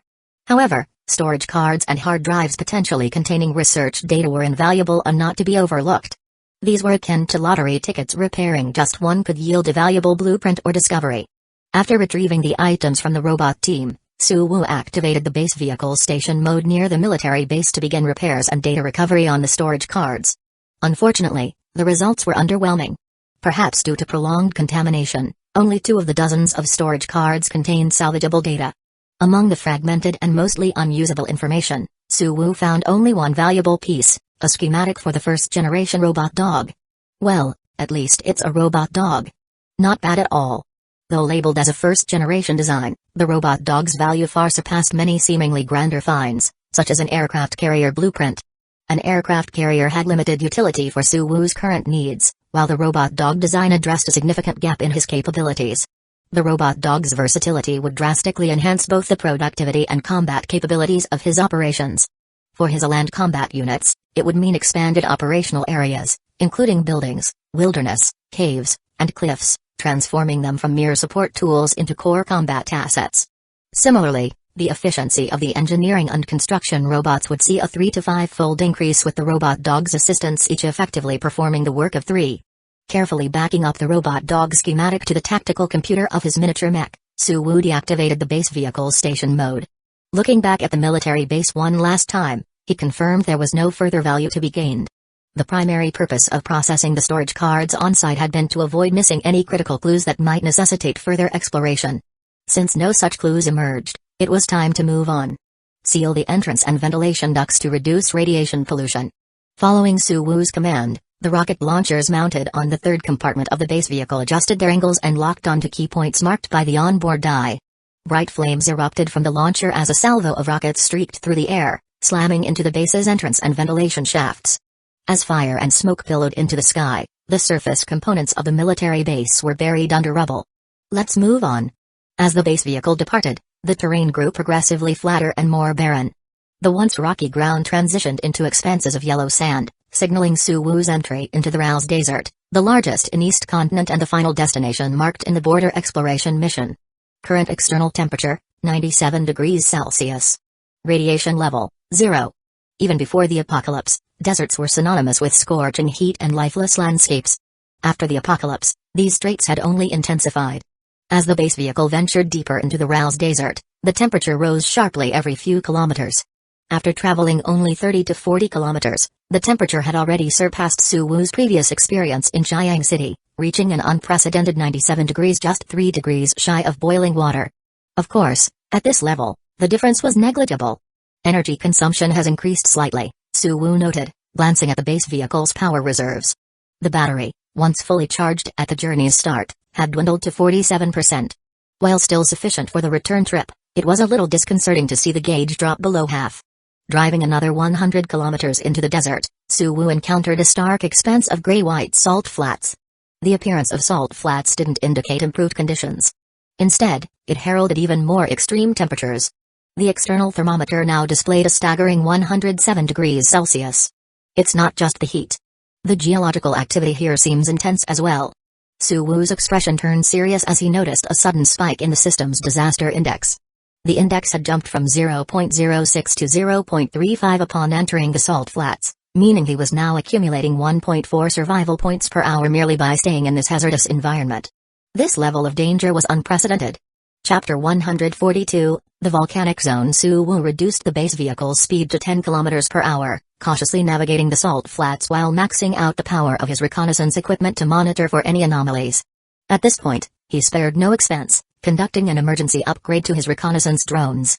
The new generation of drones, equipped with improved environmental adaptability and enhanced scanning capabilities, scouted ahead in the hellish terrain. Soon, the drones transmitted images of depressions in the salt flats. These depressions, colored in shades of green and yellow, emitted visible plumes of gas. Corrosive gases. And magma, Suwu muttered, his scalp tingling. He felt as though he had entered the edge of an active volcano. According to the drone's data, magma churned just half a meter below the surface in some depressions. A person stepping onto these areas might collapse the ground and fall directly into the molten rock below. This realization made Suwu even more cautious. The base vehicle's progress slowed to a crawl, barely matching walking speed. He meticulously avoided areas where magma was visible or where the ground appeared weak. Disaster Index, 0.7. Carefully maneuvering around a magma-filled crevice, Suwu noted the system's disaster index had risen again. This index, designed to calculate additional survival point rewards, now served as an accurate measure of environmental danger. The higher the index, the closer he was to potential catastrophe. In this treacherous environment, even a moment of relaxation could spell doom. After an hour of tense navigation, the base vehicle finally reached the mission's marked location, a kilometer-wide impact crater. At the crater's center was a molten lava lake, its surface bubbling and glowing ominously. On the lake's edge sat a heavily armored white vehicle. Someone's already here, Suwoo thought, his heart skipping a beat before he calmed himself. Observing through his drones, he realized the vehicle was likely a scientific research vehicle equipped to study the lava. They must have been sent by the authorities to investigate the meteorite impact. This didn't conflict with Suwoo's mission. After watching for a while, he decided to ignore them for now. Using his vehicle's terrain radar and drones, Suwoo confirmed the geological stability of the surrounding area. He then activated the base vehicle's station mode, transforming the crater's edge into a temporary metal base. In the expanded second compartment, engineering and construction robots began assembling a large electronic laboratory using stored equipment and materials. The border exploration mission required Suwoo to gather data and fragments from the asteroid's landing site. Collecting data involved detailed scans, which necessitated a fully operational electronic laboratory. While the robots built the lab, Suwoo kept himself busy. He directed another engineering robot to start modifying his land combat units from tracked vehicles into quadrupedal robot dogs. Given the limited resources and the robot's slow pace, only one robot dog was completed by the time the electronic lab became operational. Well, it'll have to do for now. No rush. Suwoo glanced at the lab's progress. Scanning the designated area for data would take 28 hours, plenty of time to work on other objectives. Unlike data collection, gathering fragments required active exploration. Suwoo needed to find and collect meteorite fragments scattered across the area. The mission had no specific requirements for the fragment size or shape, only a total mass of 10 kilograms. This meant sending robots out into the field. While Suwoo initially planned to use construction robots for this task, the newly created robot dog was far better suited for the job. Using survival points, Suwoo upgraded the robot dog with heat-resistant components, enabling it to operate freely outside the base vehicle. He immediately deployed it on its first mission, observing through its remote camera feed to search for meteorite fragments. Finding the first fragment proved challenging. With no reference point, the robot dog had to collect random rocks and return them to the base vehicle for sorting. Suwoo determined whether a rock was a meteorite fragment simply by attempting to submit it to the mission system, which indicated how much mass was still needed. After hours of painstaking trial and error, Suwoo finally found the first fragment, a tiny sliver weighing only 0.02 grams. Armed with this sample, progress accelerated dramatically. Using the lab to analyze the fragment's composition, Suwoo programmed his reconnaissance drones to search for similar materials over a wider area. Within 3 hours, the 6 deployed robot dogs collected nearly 5 kilograms of fragments. However, as the nearby fragments were exhausted, the task grew more difficult. The robot dogs had to venture increasingly far from the base to find new pieces. Chapter 143, The Federation's Exploration Team. As the robots ventured further, the increasing distance inevitably brought risks. One robot dog, attempting to retrieve a fragment in an acidic depression, was suddenly engulfed by an eruption of magma and consumed. Another, on its way back, was enveloped by a burst of acidic gas. It immediately shut down and tumbled silently into a narrow crevice. The geological activity here is becoming more intense, Suwoo muttered, his gaze fixed on the loss reports, a hint of worry flashing in his eyes. In just a few hours, the once relatively stable magma beneath the salt flats had begun churning violently, forming visible magma bubbles several meters high. This rapid escalation was anything but a good sign. It suggested the area was on the verge of a catastrophic event. The system's disaster index, which had risen to 5.0, further corroborated Suwoo's fears. Staying here for an hour now granted 20 survival points. While the reward sounded appealing, the sheer danger underlying it was enough to make anyone's scalp tingle. There was no sitting idle now. Despite the escalating risk, Suwoo knew he couldn't abandon the mission. He steeled himself to push forward and test his luck. Amidst his focus, a communication signal suddenly came through. It originated from the white exploration vehicle at the meteorite crater. "We are the Federation Academy of Sciences Geological Exploration Team. May I ask what purpose you have for collecting those meteorite fragments? Based on our research, they appear to be ordinary rocks containing trace amounts of heavy metals." On the screen, an elderly white man appeared. "We don't know either. It's probably some upper-level official's eccentric interest," Suwoo replied after a brief pause, feigning ignorance and deflecting the question to an imagined superior. The Federation Academy of Sciences wasn't just a prestigious name, it was backed by the full weight of the Federation government, an entity far beyond Suwoo's capacity to contend with. The safest approach was to distance himself from anything that might pique their interest. "Figures. Some of those higher-ups can be quite whimsical," the elderly man said, nodding in understanding. He seemed to have encountered similar situations before and didn't press further. I'm John Meyer, a second-level researcher with the Federation Academy of Sciences Geological Exploration Division. I also dabble in mechanics. Your robot dogs are impressive, agile even in such extreme heat. Far superior to the military standard models. Would you consider selling one or two? I can offer a good price. John introduced himself and made his intentions clear. These belong to the shelter. I don't have the authority to sell them, Suwu replied without hesitation, firmly rejecting the offer. No matter how tempting the price, Suwu couldn't afford to attract attention from the Federation at this stage. He needed time to quietly grow stronger. That's a pity. Here's my satellite network ID. If you change your mind, you can contact me through it, John said, his tone regretful but without insistence. Though impressed by the robot dog's heat resistance, they weren't valuable enough for him to escalate matters or involve his superiors. After the call ended, Suwu considered the situation and decided to add John's ID as a contact. Remaining low profile was important, but establishing a line of communication to gather intelligence on the outside world wouldn't hurt. His request was swiftly accepted, granting Suwu access to a special forum on the satellite network. The forum offered resources, blueprints, and intelligence trades in exchange for contributions or materials, though Suwu lacked the means to participate for now and could only browse free information. By the 17th hour of his mission, a large helicopter delivered a sealed, dome-shaped vehicle to the crater. This new arrival represented a third-party faction that refused all attempts at communication. It focused solely on collecting fragments from the crater before departing on the helicopter after an hour. By the 22nd hour, John's exploration team had completed their work. We're heading out. The tremors here are getting stronger. This area could become a new volcanic zone within hours. I suggest you leave soon as well. After bidding farewell, John's vehicle retracted its stabilizing supports and began hovering 1.5 meters above the ground, speeding away from the salt flats. Clearly, the vehicle wasn't a simple modification but capable of near-ground flight. By the 24th hour, with John's team gone, the ground tremors grew more frequent and severe. Standing at the observation window of the first compartment, Suwu watched as nearby rocks began to bounce slightly with each quake. The once pool-sized lava lake in the meteorite crater was now expanding rapidly, its glowing red surface beginning to reflect ominously on the base vehicle's outer walls. As John had warned, Suwu was in the midst of a soon-to-erupt volcano, or perhaps already standing within its crater. By the 25th hour, the worsening conditions had left Suwu with only 3 functional robot dogs. Finally, they returned with the last piece of meteorite, completing half of the border exploration mission. All that remained was the data collection, which was progressing steadily.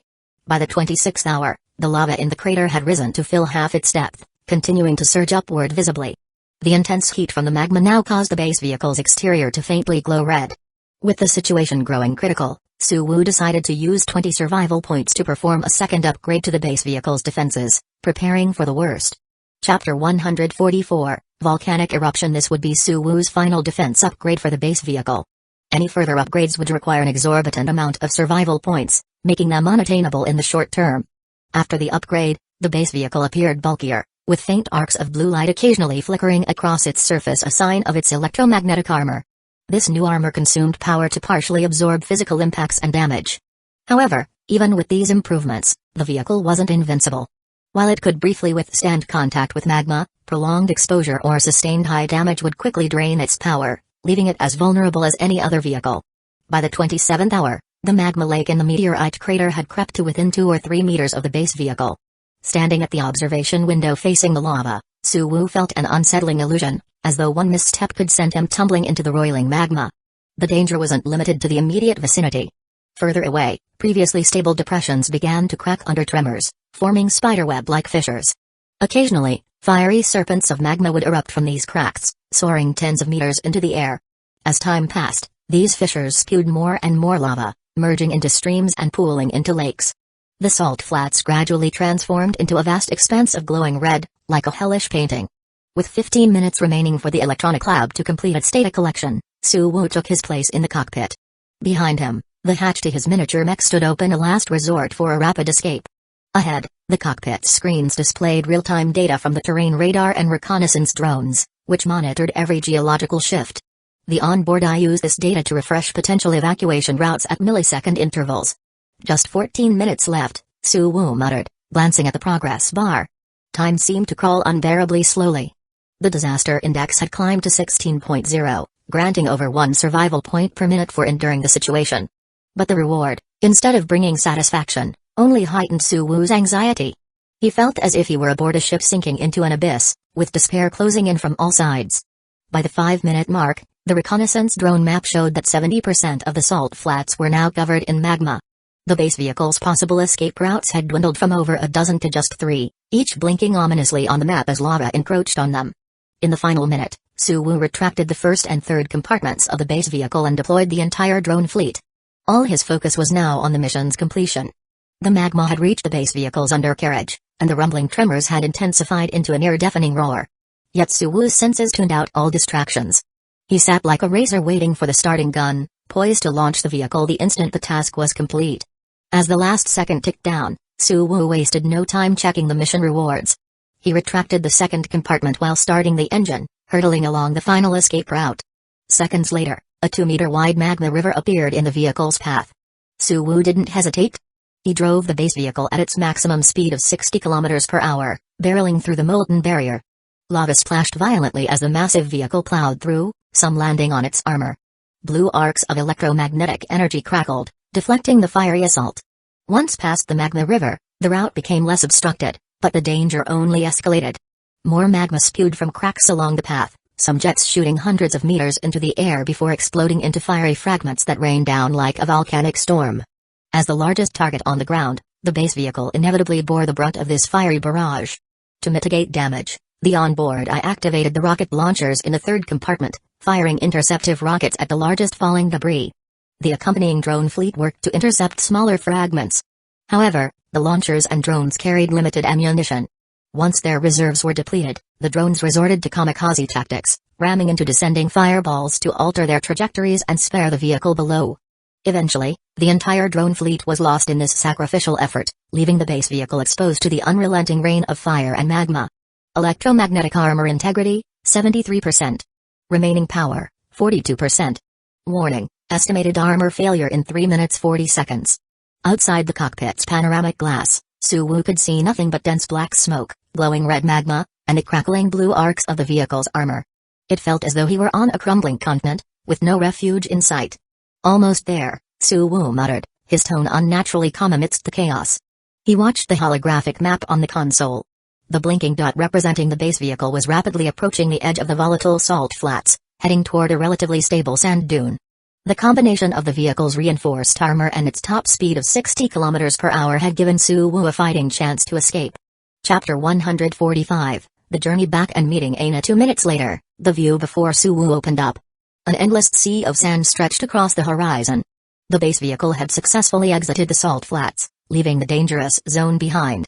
Stopping atop a distant sand dune, Suwoo sent the last remaining reconnaissance drone to observe the salt flats from afar. What had once been an expansive, barren landscape was now completely overtaken by a sea of magma seen straight out of an apocalypse. Though the world had long been in a state of collapse, this level of destruction seemed to transcend even the most catastrophic events humanity had endured.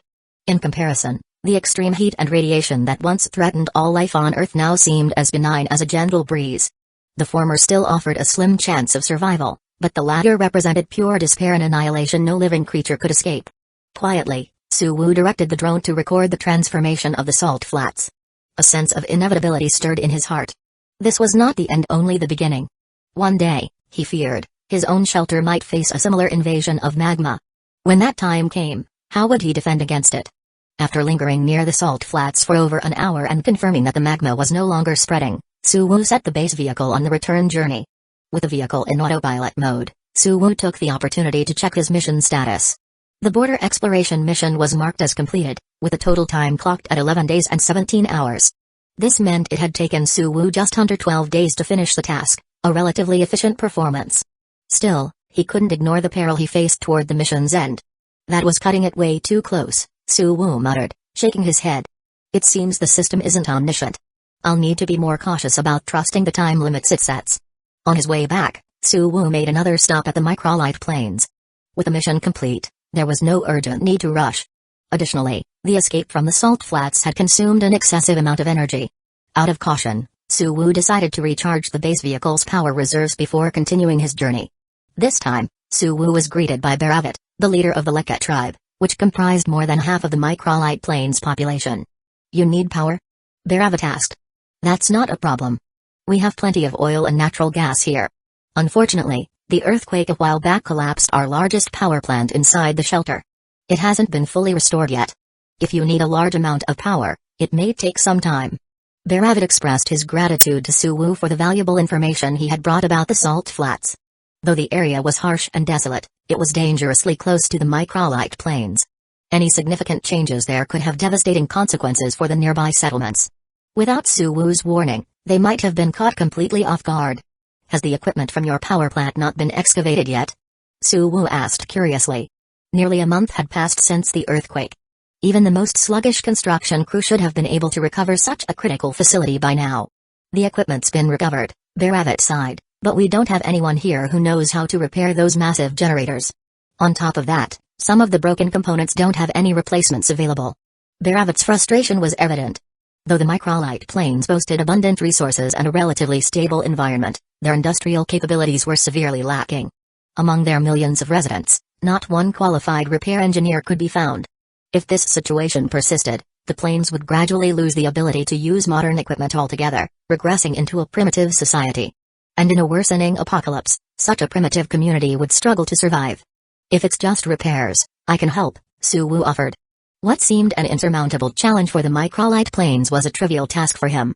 All it required was a few commands to his engineering robots and some time to wait for the repairs to be completed. That would be wonderful. Baravat's eyes lit up, his gratitude overflowing. If you can fix the generators, I promise you our entire warehouse of resources is yours to take. Baravat's enthusiasm gave Suwu a warm glimpse of microlite hospitality. Aina, slow down. I can't keep up. A breathless girl called out to the figure running ahead of her. You're just too slow. The other girl, Aina, retorted, her voice lively. Who told you to be lazy and skip exercise? Aina stopped by the window of a factory building, her bright eyes peering curiously inside. Inside, a construction robot, assisting with repairs, suddenly turned its head. The camera in its eye locked onto Aina's gaze.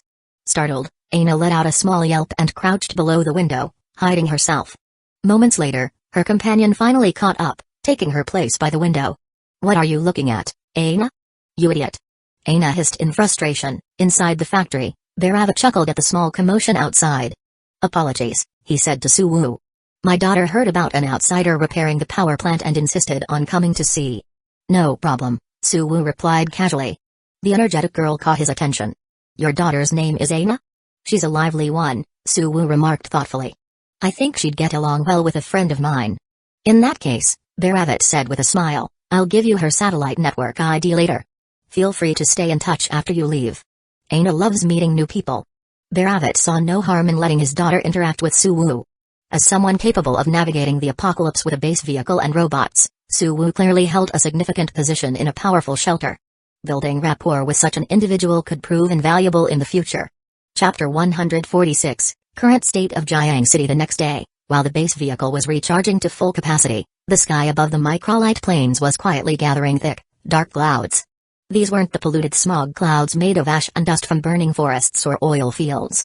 Instead, they were genuine clouds formed from condensed water vapor. From the ground, Suwu could faintly see streaks of purple lightning flashing within the heavy overcast. It's going to rain, Suwu muttered, sitting in the cockpit and gazing at the low-hanging clouds through the panoramic glass. Finally, the long-anticipated first raindrop fell from the sky, only to evaporate instantly upon hitting the ground.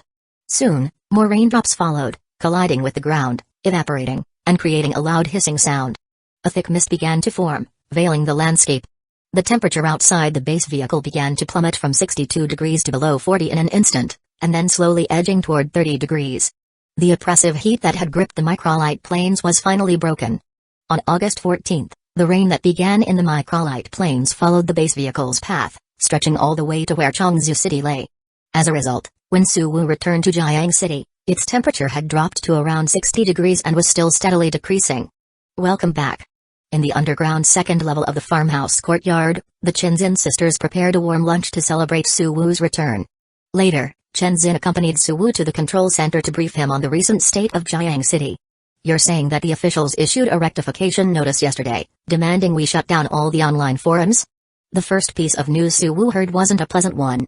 The officials, who had long eyed Suwu's online networks, seemed eager to bare their teeth now that the external environment was beginning to improve. They were clearly ready to pounce and seize control of everything Suwu had built. After scanning the rectification notice that Shinzin forwarded to him on the control panel, Suwu deleted it without hesitation, sending it straight to the recycle bin. The rectification demand was meaningless. Whether he complied or not wouldn't change the officials' next move. Suwu suspected that they had already assembled a supervisory team, waiting for the surface environment to improve further before storming the farmhouse courtyard and taking over all his resources. On top of that, Shinzin continued, Zhuziwu's large-scale shelter has begun bypassing us entirely, engaging directly with other shelters for trade and contact despite warnings.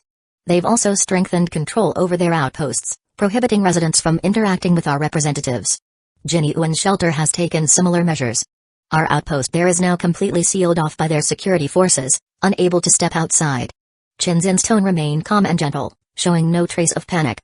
She had contingency plans to manage these crises, ensuring that the situation wouldn't escalate quickly. Now that Suwu was back, she was happy to defer to his direction. Opportunists, Suwu remarked with a faint sneer, acting perfectly in character. He wasn't particularly concerned about these developments. From the beginning, he had known the kind of people he was dealing with. Zhuziwu was a short-sighted, greed-driven second-generation official. Yai Kaopan, meanwhile, was a notorious double dealer who had overthrown his former leader with Suwu's backing to claim his position. It was no surprise that the shelters these two led would take advantage of Suwu's precarious situation to stir up trouble.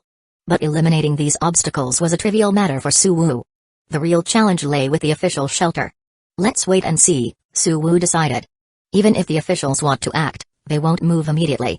In the meantime, let's focus on utilizing the resources we've acquired. This recent journey had brought Suwu substantial gains, not just the golden scales from his completed mission, but also the machine dog design blueprints he'd found at the military base and a hefty 220 survival points. The Federation's light weapons he acquired were also highly valuable. By leveraging these resources, Suwu could make significant upgrades.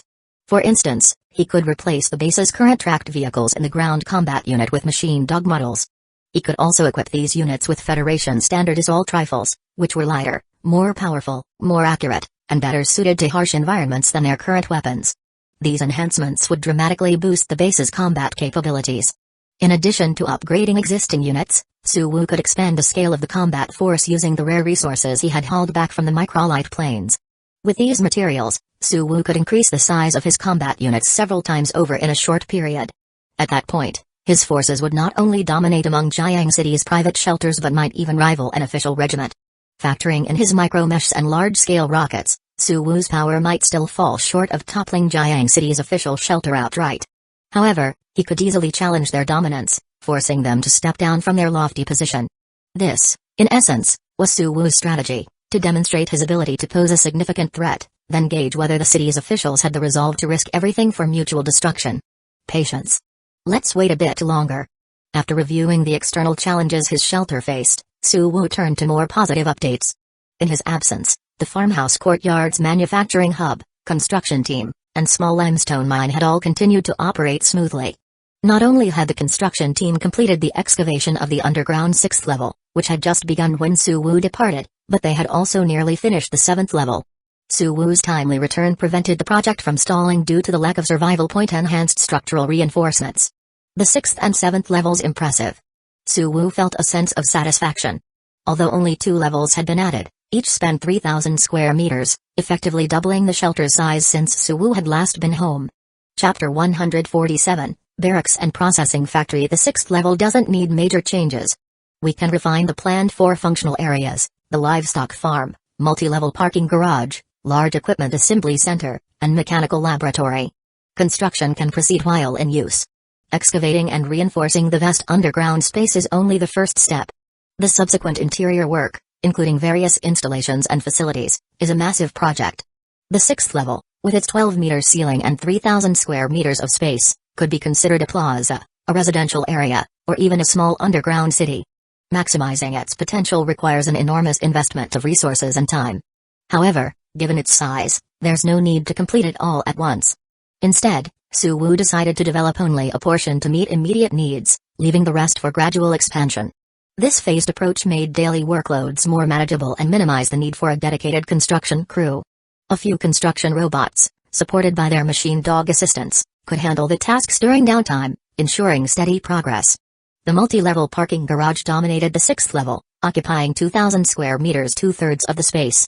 It wasn't just a parking lot but effectively a barracks and drone nest, serving as the centerpiece of the 6th level. When fully built, the parking garage would consist of 8 levels. The bottom 4 levels, each with a height of 2 meters, could collectively house 520 vehicles such as the standard-sized or transporters.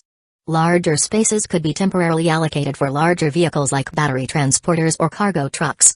The upper 4 levels, each 1 meter tall, were designed for compact drones and machine dogs. These mechanical units could contract most of their components in storage, occupying no more than 0.75 cubic meters each. At full capacity, these upper levels could accommodate 10,500 units of machine dogs or drones. This would effectively allow Suwu to field a fully equipped mechanized armored division, securing his dominance over Jiang City. Of course, reaching that goal was a distant prospect. Apart from the few machine dogs Suwu brought back, the shelter had yet to produce even a single new unit. The military's combat units currently consisted of 3 drone squadrons and 5 crawler robot squads, with many of these forces stationed at Jizuu's and Jinyuan shelters, limiting their availability. Progress on the parking garage was directly tied to Suwu's strength and influence. The closer it came to completion, the more secure his position among Jiang City's shelters. Conversely, until the garage reached a critical level of readiness, Suwu's actions would be constrained. Adjacent to the parking garage was the large equipment assembly center, one of the 4 core areas of the 6th level. This space, however, served mainly as a support facility for the parking garage. Its primary role was to maintain and repair the vehicles and robots stored there, as well as to equip them with additional combat modules and ammunition during emergencies. At only 200 square meters, the assembly center was a modest but vital component. The mechanical laboratory shared a similar scale and was equipped with a large scanner capable of analyzing the internal structures of devices. This allowed Suwu to reverse engineer manufacturing blueprints, making the laboratory a strategic asset with increasing importance over time. The livestock farm, the final component of the 6th level, occupied 600 square meters. It was divided into a 500 square meter vertical pasture for growing fodder and a 100 square meter multi-story building designated for raising pigs and cattle. With this addition, Suwu's shelter addressed its last major vulnerability, achieving complete self-sufficiency. From now on, the shelter could sustain a pre-apocalypse standard of living without relying on external resources. As for the 7th level, Suwu mused, it's ready to begin its transformation. Unlike the 6th level, which required careful, incremental development, the 7th level needed to be operational immediately. The 7th level was designated as a basic components processing factory, specializing in the mass production of standard parts with minimal precision requirements. This would alleviate the burden on the numerical control machines in the 2 and D level manufacturing center. During Suwu's absence, the manufacturing center had been dedicated to producing large processing machines. These standard machines didn't require survival point enhancements and cost little beyond the raw materials used. Once connected to a power source, they could start producing components immediately. According to the Eye's calculations, one standard large processing machine had about 20% of the efficiency of a numerical control machine but could handle around 80% of a device's standard components. In other words, by adding just 20 processing machines, Suwu could fully unlock the manufacturing center's potential without compromising production quality. The 7th level processing factory exists to boost the manufacturing center's output by up to 5 times without consuming survival points, Suwu observed. Checking the inventory, Suwu saw that the planned 20 machines had already been produced and transported to the 7th level, awaiting connection to power and materials. Wasting no time, Suwu dispatched an engineering robot and a construction robot to oversee the factory's operations. The factory's first task would be to retrofit the 2 crawler robot squads currently stationed at the farmhouse shelter into machine dogs and arm them with the new Federation standard weapons.